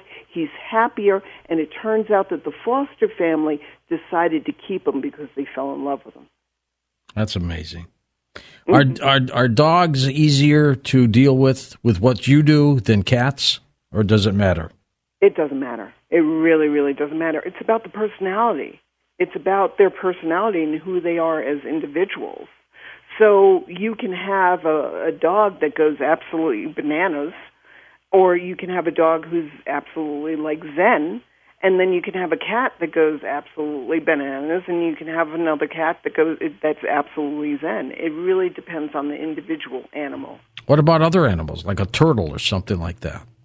Well, the dynamics when I bring those in, those also kind of like open doorways to understanding that it's really not about the species of that animal, meaning a reptile or a bird or a gecko or whatever, or a fish. It's really about that animal's personality. But, however, there is a difference when I communicate with animals in the wild. The messages I get in my mind, the way that they talk to me, is different than an animal who's domesticated. So think of it kind of like a person who speaks, who speaks like Lower German, and then somebody who speaks what they say High German, or somebody who speaks Cockney English as opposed to High English. So you have somebody like the Queen. So you have somebody, they both speak English, and they both speak the language, but they phrase things differently. Wild animals have more of an almost like a lyrical, kind of like poetic kind of way of talking. At least that's the way it comes through for me. I'm thinking of Liza Doolittle in My Fair Lady. Excellent. That's perfect. That's a perfect example. I got to use that sometime. May I use that sometime? Yes, you can. It's all yours. Take it away.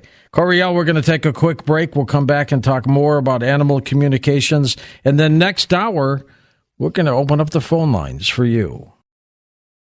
And welcome back to Coast. George Noory with Coriel Kramer. Coriel, let's talk a little bit about the stress on an animal. Do they feel stress just like a human being does?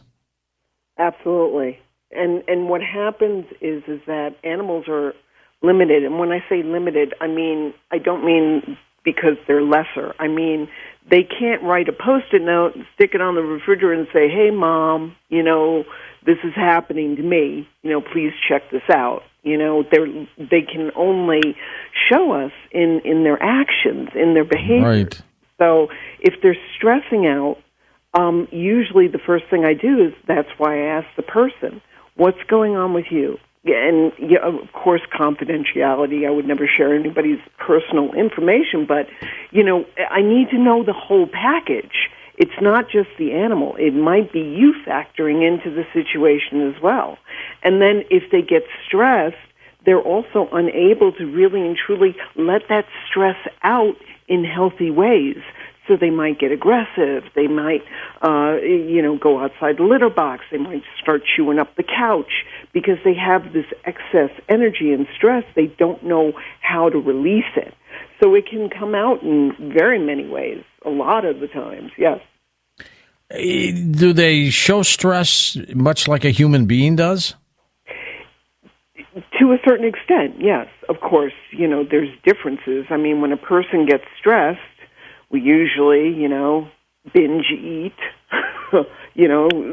smoke, drink, doing things that we shouldn't do to try to, alleviate it in some way, shape, or form.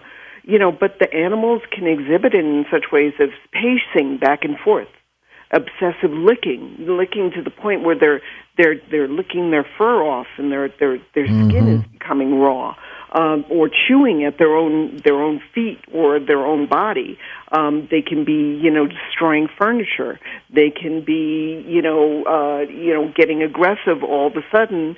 Usually it's all, when people tell me all of a sudden my animal started doing this, that kind of gives me a little bit of a hint where I need to go, meaning it might be, looking at the person and what's going on with them in their career, in their personal life, in their relationships, things like that there, how they're seeing themselves. Are they self-hating? Are they self-abusing? Are they doing stuff that their animal is feeling because they're with us a lot?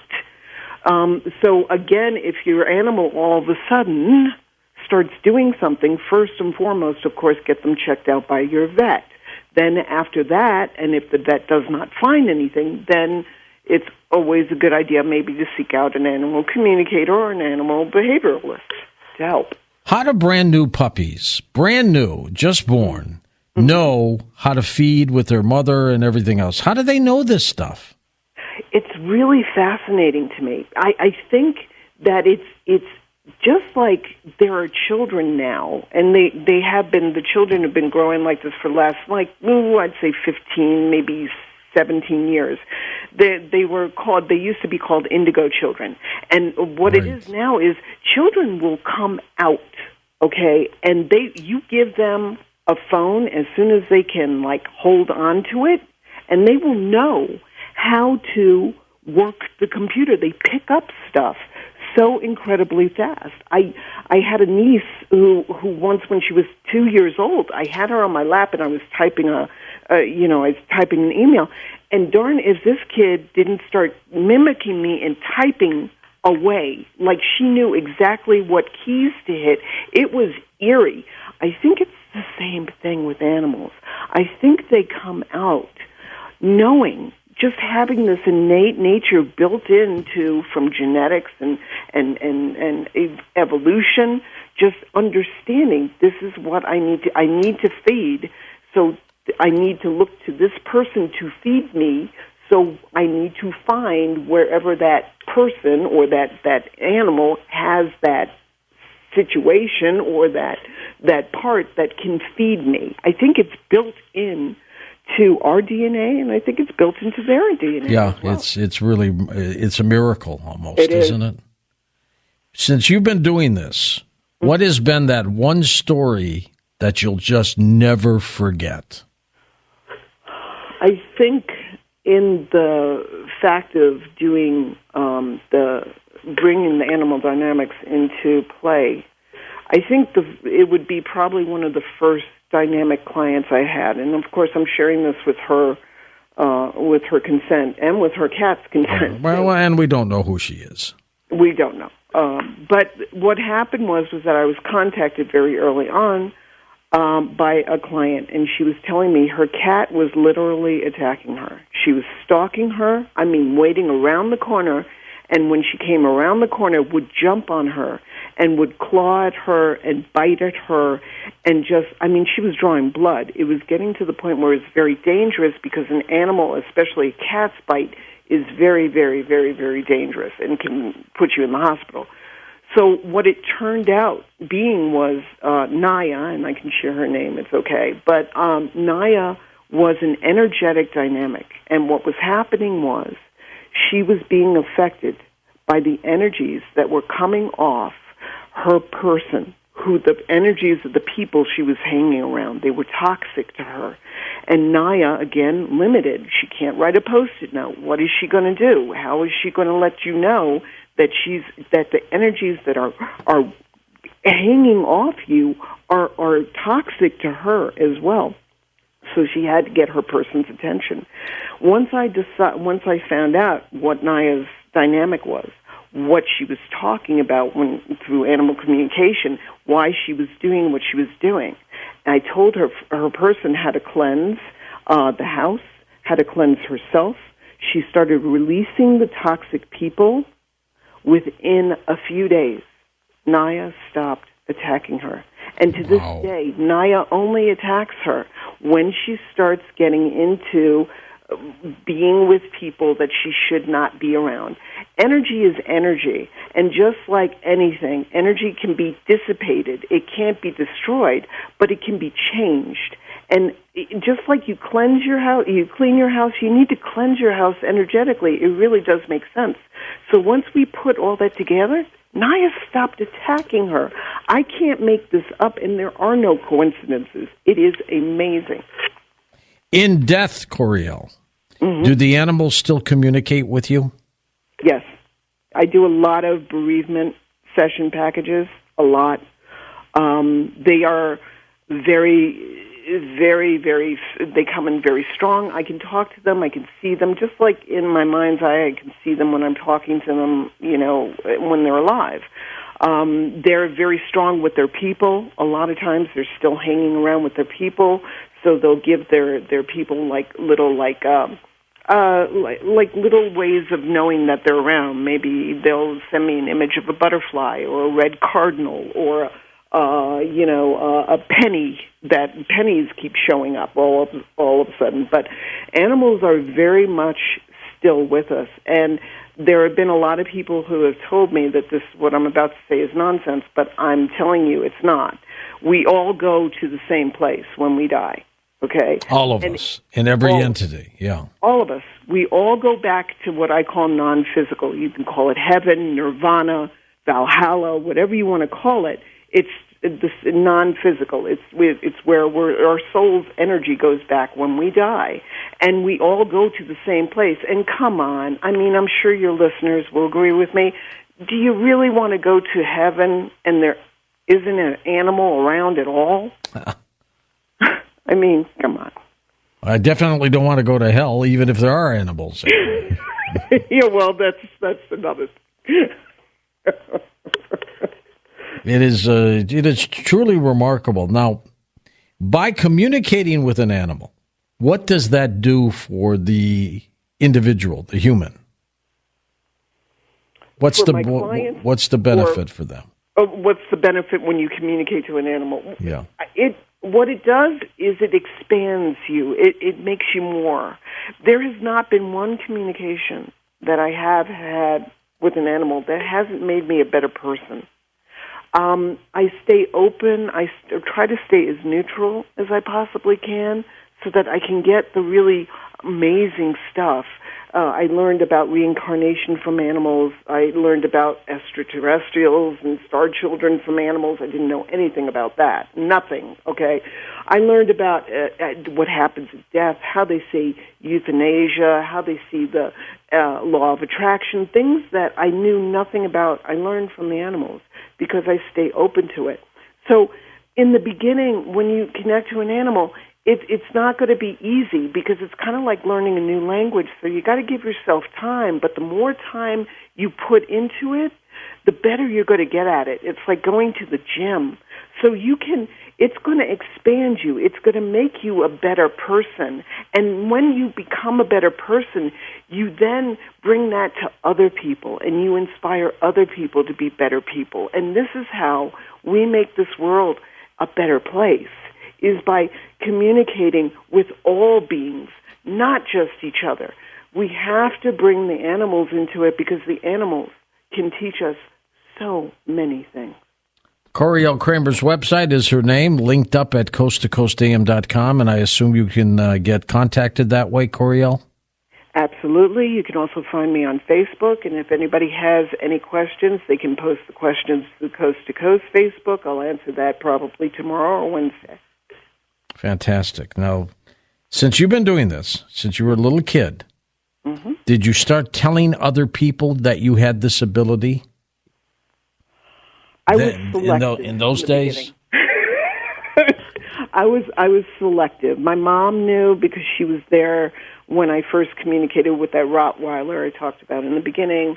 So she knew, and she was very supportive. She was very loving about it till the day she died. She thought it was an amazing ability.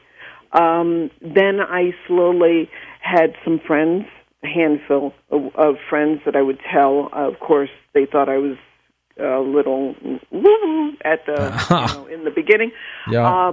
But then what happened was that I stopped doing it. I stopped doing it because it became easier to not be the freak anymore. So I tried to fit in, and I stuffed the ability for years, and it brought me to a very, very dark place.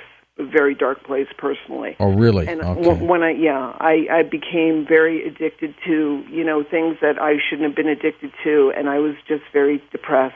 And I slowly climbed out of that through recovery. Did you do that on your own? No, I had to go into recovery in order to do it. God bless the recovery programs that we have. God bless them. Yeah, some of them are very good. When I climbed out, I was able to then reconnect to my abilities. But it was dark. It was hard. And that was because I turned off my natural abilities. That we all have these abilities, but when we stuff them and we stop them and we get afraid of them, that's where we can turn into like a really dark kind of like platform of our lives. Were you ever saved by an animal? Oh, God. Maybe emotionally, if not physically? So many times.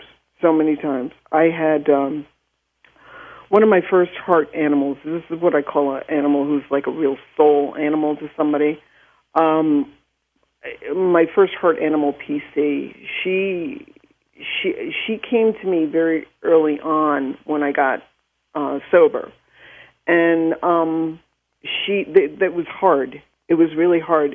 In fact, it was only the fact that I would go, the only thing that I would do was I would go to work, I would go to meetings, I would go home immediately because I knew PC was there. And PC stands for perfect cat, so that's why I called her PC. Perfect. She was perfect. She saved my life because that routine helped me get out of the ugliness that I was trying to get back into. And I'm going to be honest about it because I'm not ashamed of it. I've climbed out of it, and I'm a better person for it, absolutely. So I'm not, scared of it. But it's just she saved my life, and she was with me for 15 years. That's a nice run for a cat. Yeah, she was. But to this day, every single time I think of her, my heart just clenches because she was special. She was a gift, and there are animals that come into our lives, and we have to understand that animals are gifts. They're not to be taken for granted. Right. They're gifts. Did she ever come back to you from the other side? She does all the time, especially when she needs to give me a little bit of a scruffing, which is what I call like a finger shaking. Come on, you can do better than this, kind of stuff like that. She pushes you, huh? Yeah. Yes, she does. She does. Even from beyond. I see her a lot in my dreams. I see her a lot as other animals in my dreams, but I know it's her. It's really strange. I can't explain it. I see her sometimes out of the corner of my eye.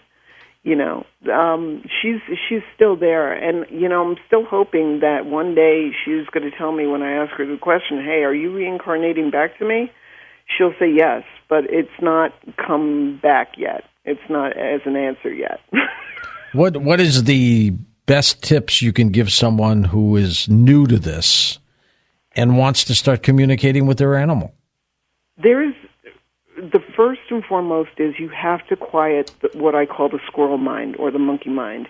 So it's really imperative to get into a routine of maybe once a day to just get quiet. I'm not talking about sitting in a lotus position on the floor. Unless that's your thing, go for it.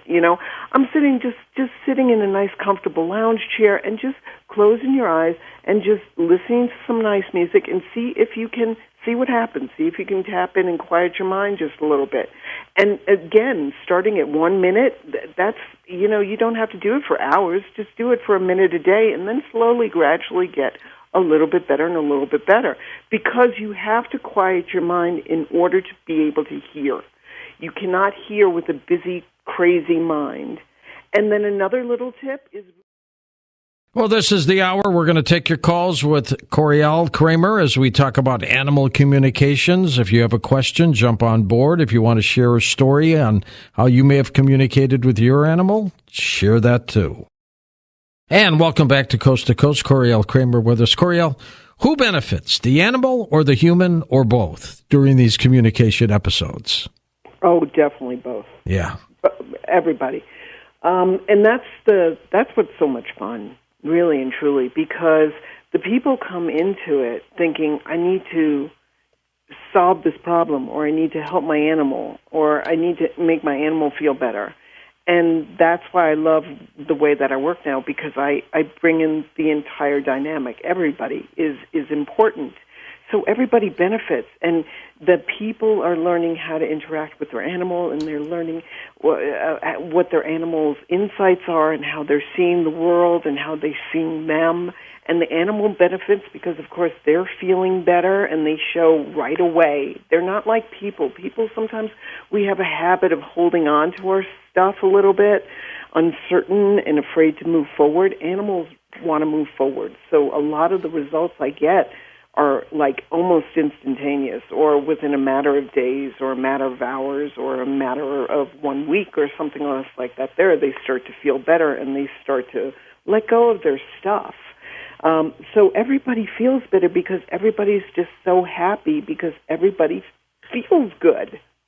Absolutely. And you were telling us at the bottom part of the top of the last hour, of course, you were telling us about how a person without a lot of experience can start to communicate with their animals. Want to review that again? So one way is to quiet your mind, taking a little bit of time out every day to just make sure that you just try to get the feeling of how your mind feels when it's calmer. Just do a little deep breathing, listen to some music that calms you, something else like that there. The other thing is what I call the ventriloquist trick. So what that is that you talk for your animals. So you just do a conversation. Hey, Bobo, how you doing? I'm doing good, Mom. How are you? Bop, bop, bop, bop, bop, bop. And that kind of flows. And that's basically animal communication. Even though you think you're making it up, it's not. It really is. You're tapped in. The other thing is that some people have a hard time when they try to sit with their animal and they try to communicate with them. So I tell them, then don't sit with your animal. Go into another room and don't look at your animal and talk to them and see what you get. And maybe even just ask them to try to find you. Go hiding somewhere in the house and then just ask them to try to find you. That's what I used to do in the beginning, and it's a lot of fun. And my animals always found me, in no matter how big the house I was in. That's amazing. Trying to have fun with it. Now, humans have many different emotions. Many different emotions. I mean, happiness, sadness, jealousy, greed, you name it. How many types of emotions does an animal have? They have pretty much all the emotions that we have, okay? They can be worried about us. They can be stressed about us or about their lives. They can feel fear. They can feel anger. They can feel disappointment. They can feel frustration. The one thing that I have not come across in all my time, as interesting as this is there is one emotion that animals do not feel, and that's hate. They don't feel hatred. It's interesting. They don't feel hate. They feel mistrust. They don't feel safe. What about that dog that bares his teeth, Coriel? You know, well, like, they feel aggression. They feel aggression. They feel threatened. They don't feel safe. Again, they feel mistrust. But it's not like they're saying, you are an awful person because your hair's like this or your skin color's like that or whatever. They're saying, I hate you because of it. They're taught to hate a certain type of looking person, but that does not mean they actually hate them. They are taught to be aggressive towards that person. They are not taught to hate that person because they don't have hate in their hearts. That's interesting. So that's another reason why animal communication is so important. They can teach us how not to hate each other. Let's go to the phones as they line up for you. Let's go to Colleen in Oregon. Welcome to the show. Hi, Colleen. Hi. Good to have you with us. Thank you. Go ahead. I have a 5-year-old Dutch Shepherd police dog, and, she's a fantastic dog, but last week we had an engagement where I sent her to apprehend the suspect. She started to engage with him and then broke off and came back, and I can't quite figure out why. Is there so there could be not understanding? Yeah, it can be frustrating, and it can be, I don't understand. I need you to do this. So my suggestion is this. Okay, there could be a lot of factors to why animals do things for a reason. They just don't do things just because. All right. So one thing that you can do, and I know that this might be a little frustrating, is you trying to just be with your animal for a little bit and just try to ask them what's going on. And I know this sounds like it's hard to do, but again, quieting your mind and just seeing if something comes through, because it can be that they're trying to tell you something. Maybe it could be that their dynamic, which is their personality, is not lined up with the act that you're trying to get them to do. And if we can try to find out what that answer is, then maybe we can try to find out what's happening. And if you need help, please feel free to contact me on my website or through Facebook, and I'm happy to help you with that. And let me ask you, Colleen, did the dog ever demonstrate that kind of behavior before, where he backed off? No. Usually she's always, straightforward, and I suspect the individual may have been self-anesthetized, shall we say. So that may have been something a little different. It could have been. And again, like I said, there's so many different answers that can be possible to this, but it feels like it's going to be something that's going to be a little bit more involved. It's not just easy peasy lemon squeezy. It would have to be kind of like delved into what was her mindset at that time and what was going on with her and her thought process at that time. So it's going to be a little bit more involving. But I'm again, like I said, I'm happy to help any way I possibly can. It just feels like it's a little bit more in depth than just saying the guy was anesthetized or self-anesthetized. It feels like it's a little bit more involved than that. Does an animal feel fear? Absolutely. They do. Absolutely. They feel fear, and they feel uncertainty. They feel, uncertain, meaning their confidence might have been a little bit shattered for that moment. Again, it depends on what all of a sudden shook up Colleen's dog at that moment that she decided she was going to come back. Because, again, when I say an animal says, or when a person tells me, all of a sudden she started doing this when she was never doing this before, that's a clue. This is a deep, something deeper than just surface. Let's go to Joe in Lubbock, Texas. Welcome to the show. Hey, Joe, go ahead. Wow, thanks for the opportunity to ask my question. I've been really concerned over the past few years. My dog has seizures about every month or so, and so should I be worried about sort of an outside presence during these seizures, and then how can I also soothe my dog better after the seizures? Okay, there's a couple of things I need to ask you first and foremost, Joe. Have you brought your dog to the vet? Yeah, I have. They haven't really offered a whole lot of, solutions for me. They don't really understand why dogs have seizures, and I'm just wondering if there's some presence that I should be concerned about. That's an interesting question. I'm not picking up anything, but again, I'm not able to delve as deeply as I could normally. It feels like, though, that this is more, and again, I'm just spitballing here, but it feels like it's more of a emotional reason. There is something either emotionally mindset going on with your dog, but immediately when a dog, especially with your dog with the seizures, the first and foremost thing that I would try to do is I would energetically clear your house, either with sage, with Palo Santo wood, with sweetgrass, whatever you got, clear your house. And if you need to know how to do that, go to my website or contact me through Facebook. I'll send you the link to the post. It'll show you exactly how to do it and do it properly because it's important. It is amazing the different kinds of personalities an animal will have too, Coriel, isn't it? Oh, yeah. The beauty about the dynamics is one of the personality archetypes is the shifter.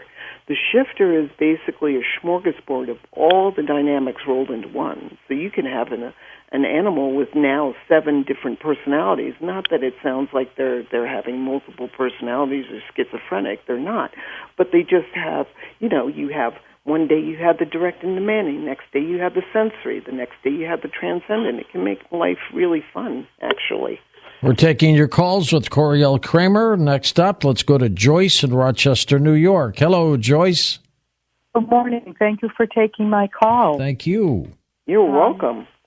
I am just loving this episode. There's no such thing as coincidence that I woke up at 3 o'clock, my time to turn this on. So this is just really speaking to me. Perfect. I want to share an incident that happened and get your take on it.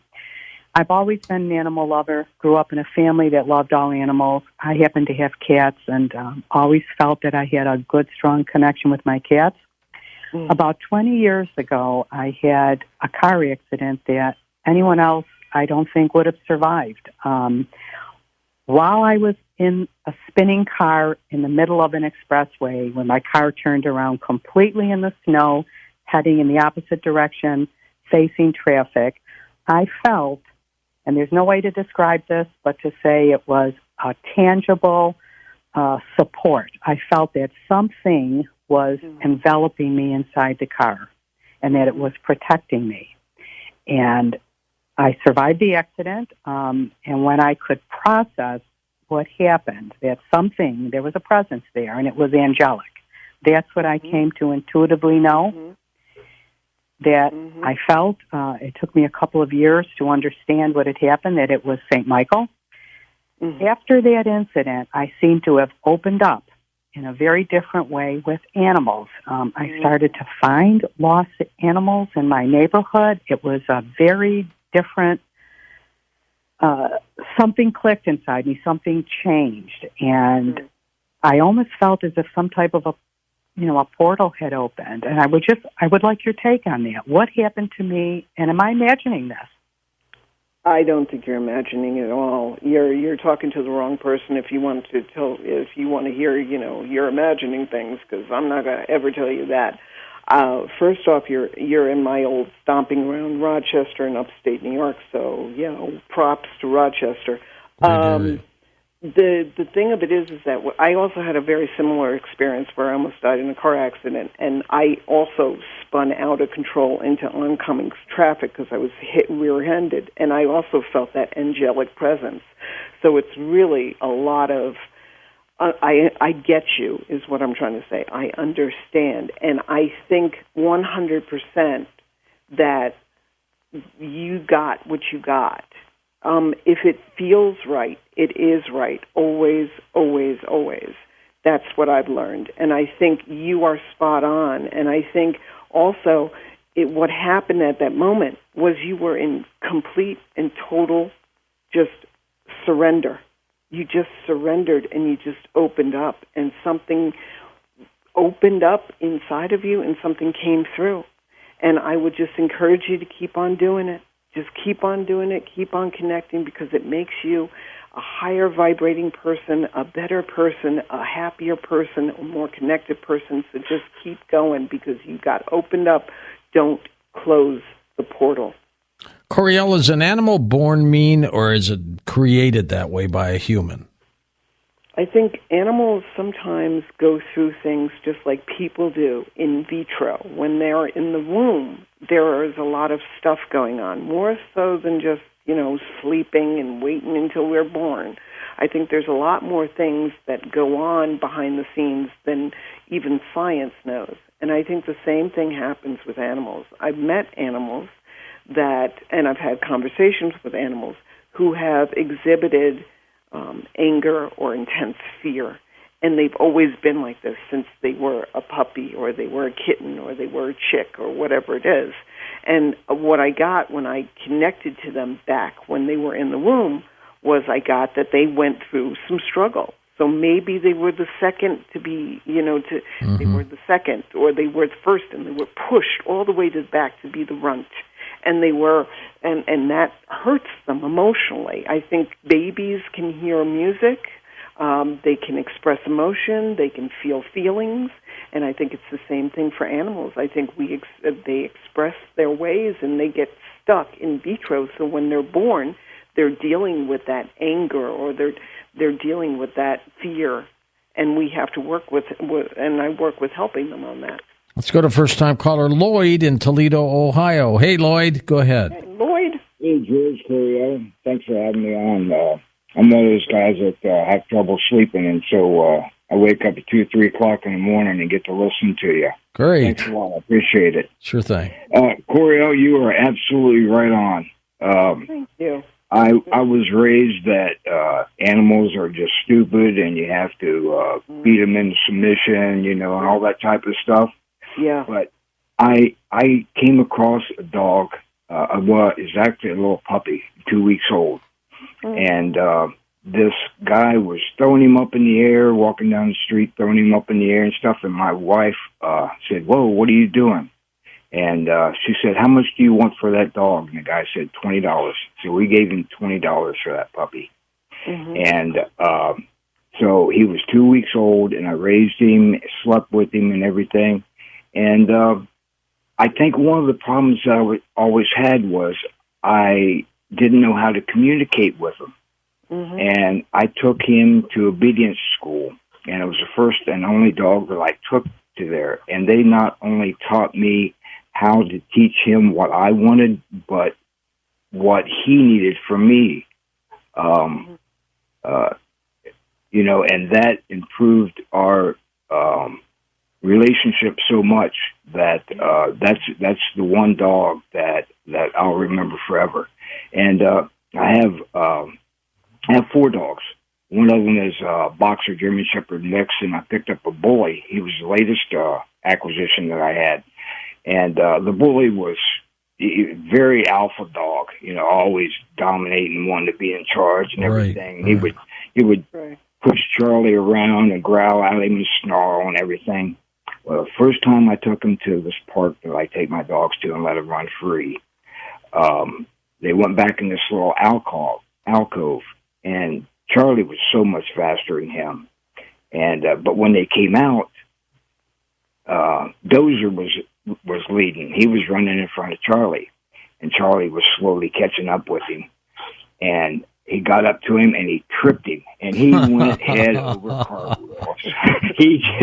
That dog tumbled for 5 yards, and Charlie reared up in the air like a stallion and looked over at me like, "Dad, did you see that?" You know, and I just smile every time I hear it. Smart little animal. We're going to hit a break here, Lloyd, in great story.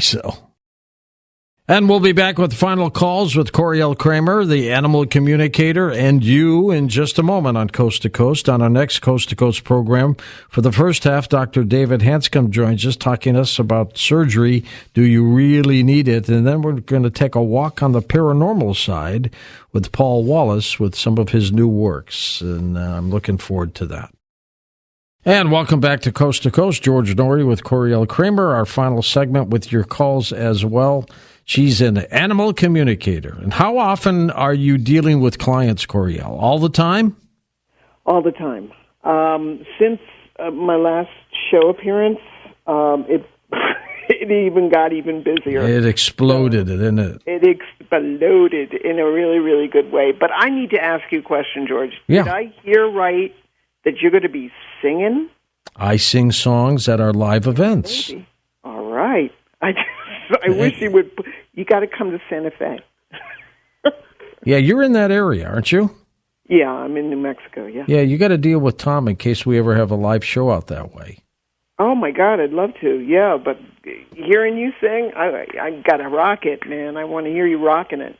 I have some fun. It's more like Sinatra than rock, but it's still I love fun. Sinatra. Yes, awesome. Well, cool. Let's go to final calls for you. They're still calling like crazy. Christopher's with us in Birmingham, Alabama to get us started. Hey, Christopher. Hey. Hi. Thank you so much, George. And thank you, my friend. I appreciate you taking my call. I also want to make a mention about how PC has a relationship, like that connection you were talking about earlier. It's like my dog Lily now. I'm sorry for your loss, but I'm glad that you still get to communicate with her. But my question is this. My new dog, Betty, she might have had prior trauma from the breeder we got her from, to rescue her. Yeah. And she has definite issues. But she's great. She's fantastic. But the thing is, she has this thing that she likes to attack the next thing that's next to her, when something gets cornered. So I was wondering if you had any ideas or how I could talk to her to try to help that. She seems pretty aggressive, but it's only when she's cornered. So I guess my question is that. If there's anything you could say. Yeah, that's there's also issues of feeling vulnerable, feeling exposed, feeling, unsafe. So, yeah, I get it. Christopher, what I would first probably do is I would probably suggest to you to try, let's try some things like flower essences. This is basically flower water. You throw it in the water, they drink it, it helps with unwanted behaviors like aggression and trauma. Really? Calms them down, huh? Oh, it does. They're amazing. Anyway, we should do a show on it. Anyway, what I wanted to talk to you about was this. I would try first something called Rescue Remedy. Now, Rescue Remedy is for extreme trauma animals and people who have gone through extreme stress and trauma. So I would try throwing probably about 10 drops in her water, put that in once a day, and see if that helps. If after a week you don't notice any difference, then what I would do is I would probably contact me, okay?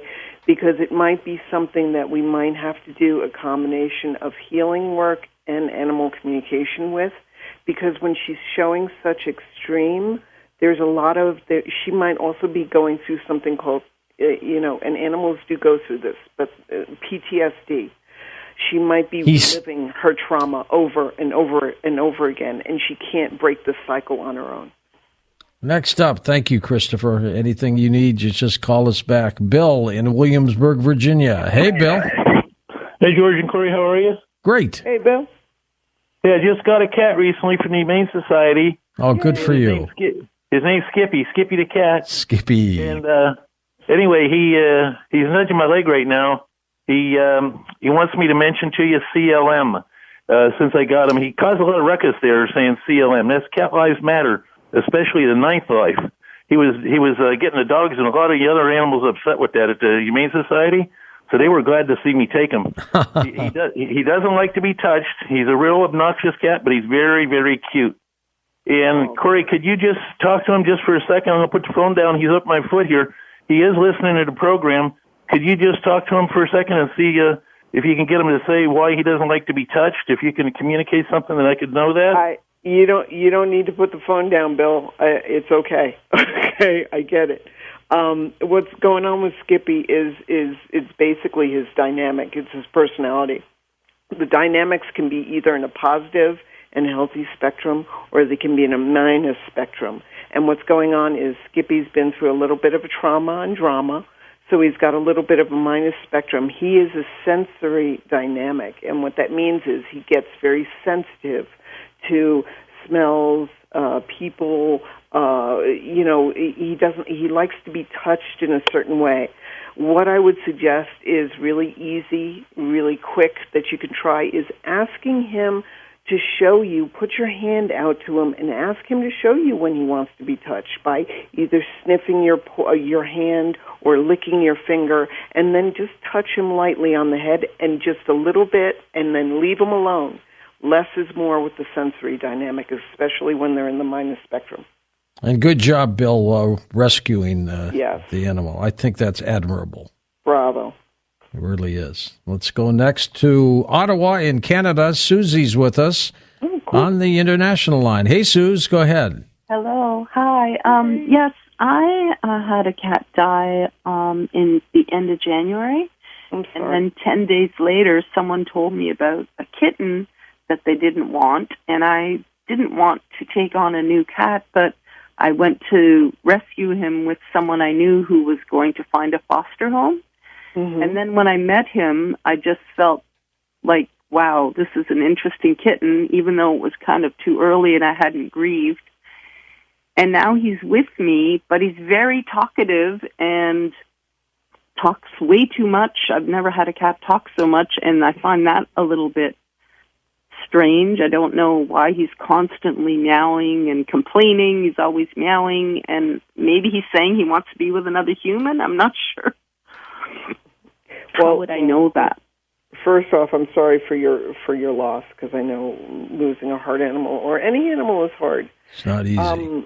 Again, I would say, why don't you, and if you can find a time where he's not going or she's not going meow, meow, meow, meow, meow, meow, like a quiet time during the evening or a quiet time during the day, and just quietly sit in the room with them. You don't have to sit right next to him. Just sit in the room with him and just quiet your mind for a second and just ask him, what do you need? Don't ask him, what do you want? Why are you meowing? Ask him an easy question. What do you need? What can I do for you? And then just see what you get, whether it comes in as an image in your mind or a feeling or words in your head or words in your ears or whatever it is. Just get that, whatever you get. The first thing you get is always the answer. The second thing that you get is usually your logical mind saying, hey, lady, you're crazy. You're talking to a cat. So it tries to make it, reasonable. So just sit with your animal in a quiet time during the day and just see what you get. And if you need help, contact me through Facebook or my website. Every veterinarian should be going through your courses. Thank you. Coriel. I mean, really. Yes, I know. And that's why I love the dynamics. I think even, and I don't mean to say even in a negative way, so if there are any veterinarians out there, I'm sorry, but I mean that veterinarians, if they give it a chance, I believe the dynamics would make sense to them and help their their clinics, their practices even more, because it does make logical sense to a lot of people. But thank you for saying that, George. You're absolutely right. From your lips to God's ears. Let's go to Jim in Chicago, Illinois. Hey, Jim. Go ahead, sir. Hey, Jim. Hello, George. Hey, Jimmy. Hi, George. And Coriel. Hey. George, I've been listening for decades, going back to Art Bell. Well, thank you. I want to say that you're truly a national treasure. You really are. You do an awful lot of great good for everybody. Very kind of you. Exactly. I've got I just got in from Miami. First time I've been down there in like 38 years. Seeing my son, he's 20. And no, he's 30. And he has a small construction company. And then one of the ladies called him, and he thought it was unique, a little obtuse, saying that she is a lady friend that found a little kitten on the beach. Huh. So he went and he picked it up, and truly it is. It's only between 4 and 6 weeks old. That's what the vet said. And it's a unique, very beautiful coloring. It can fit in a man's hand. And George is when he gave him a little bath, you hold down the ears, and size of the head is only like $50. So I mean, he's very little, but he has beautiful eyes. The eyes are aquamarine blue, and he's like a red tabby cat. Sounds like a little calico. Is that what it is? Red tabby. Or a tabby? Yeah, a tabby. Yeah, a tabby. But the coloring in the eyes, the person at the vet center, or and also at the food, the little cat food center, has never seen that coloring of the eyes. Is that unique? It is unique. The color in the green color in cat's eyes. I know that he's not green, but I'm just saying. It's green in humans' eyes are very, very rare. Green in cat's eyes, not so much. But the coloring that you're describing sounds like it's something very, very unusual. It might even change or become even more intense as he grows older. So I'd be curious to see, but sounds amazing. How does a little kitten, Coriel, get tossed on a beach? What happens? Somebody just dumps him?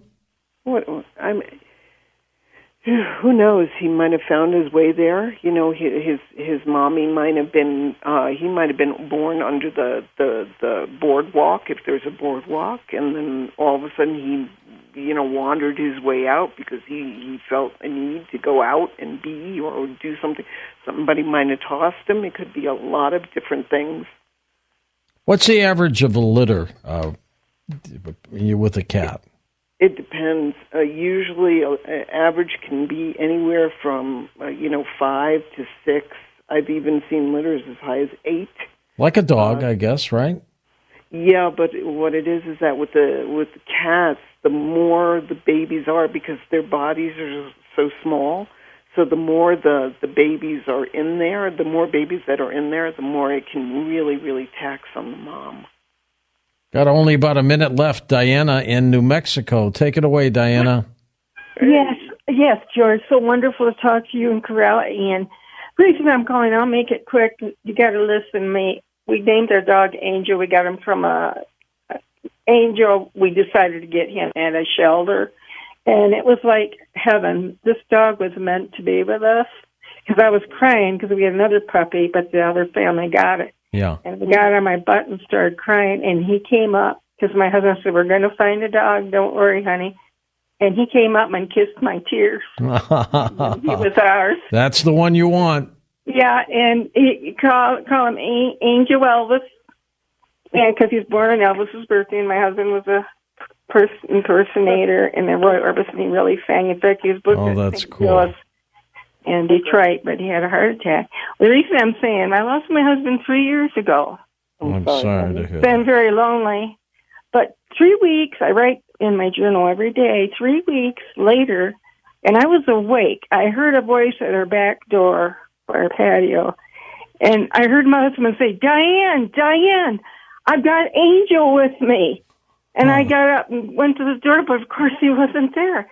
But animals do go with their loved ones and the loved ones that have passed, they do go to heaven because I heard my husband's voice. Oh, they sure do. We're out of time, but she's absolutely right, Coriel, huh? 100%. 100,000%. They do. We've got your website linked up at coasttocoastam.com. Do keep in touch with us and come on back again, okay? I would love to, George. Thank you so much.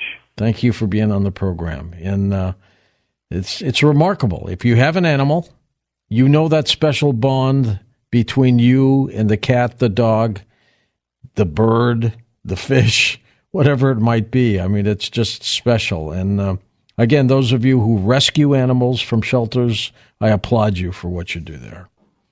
For Dan Galante,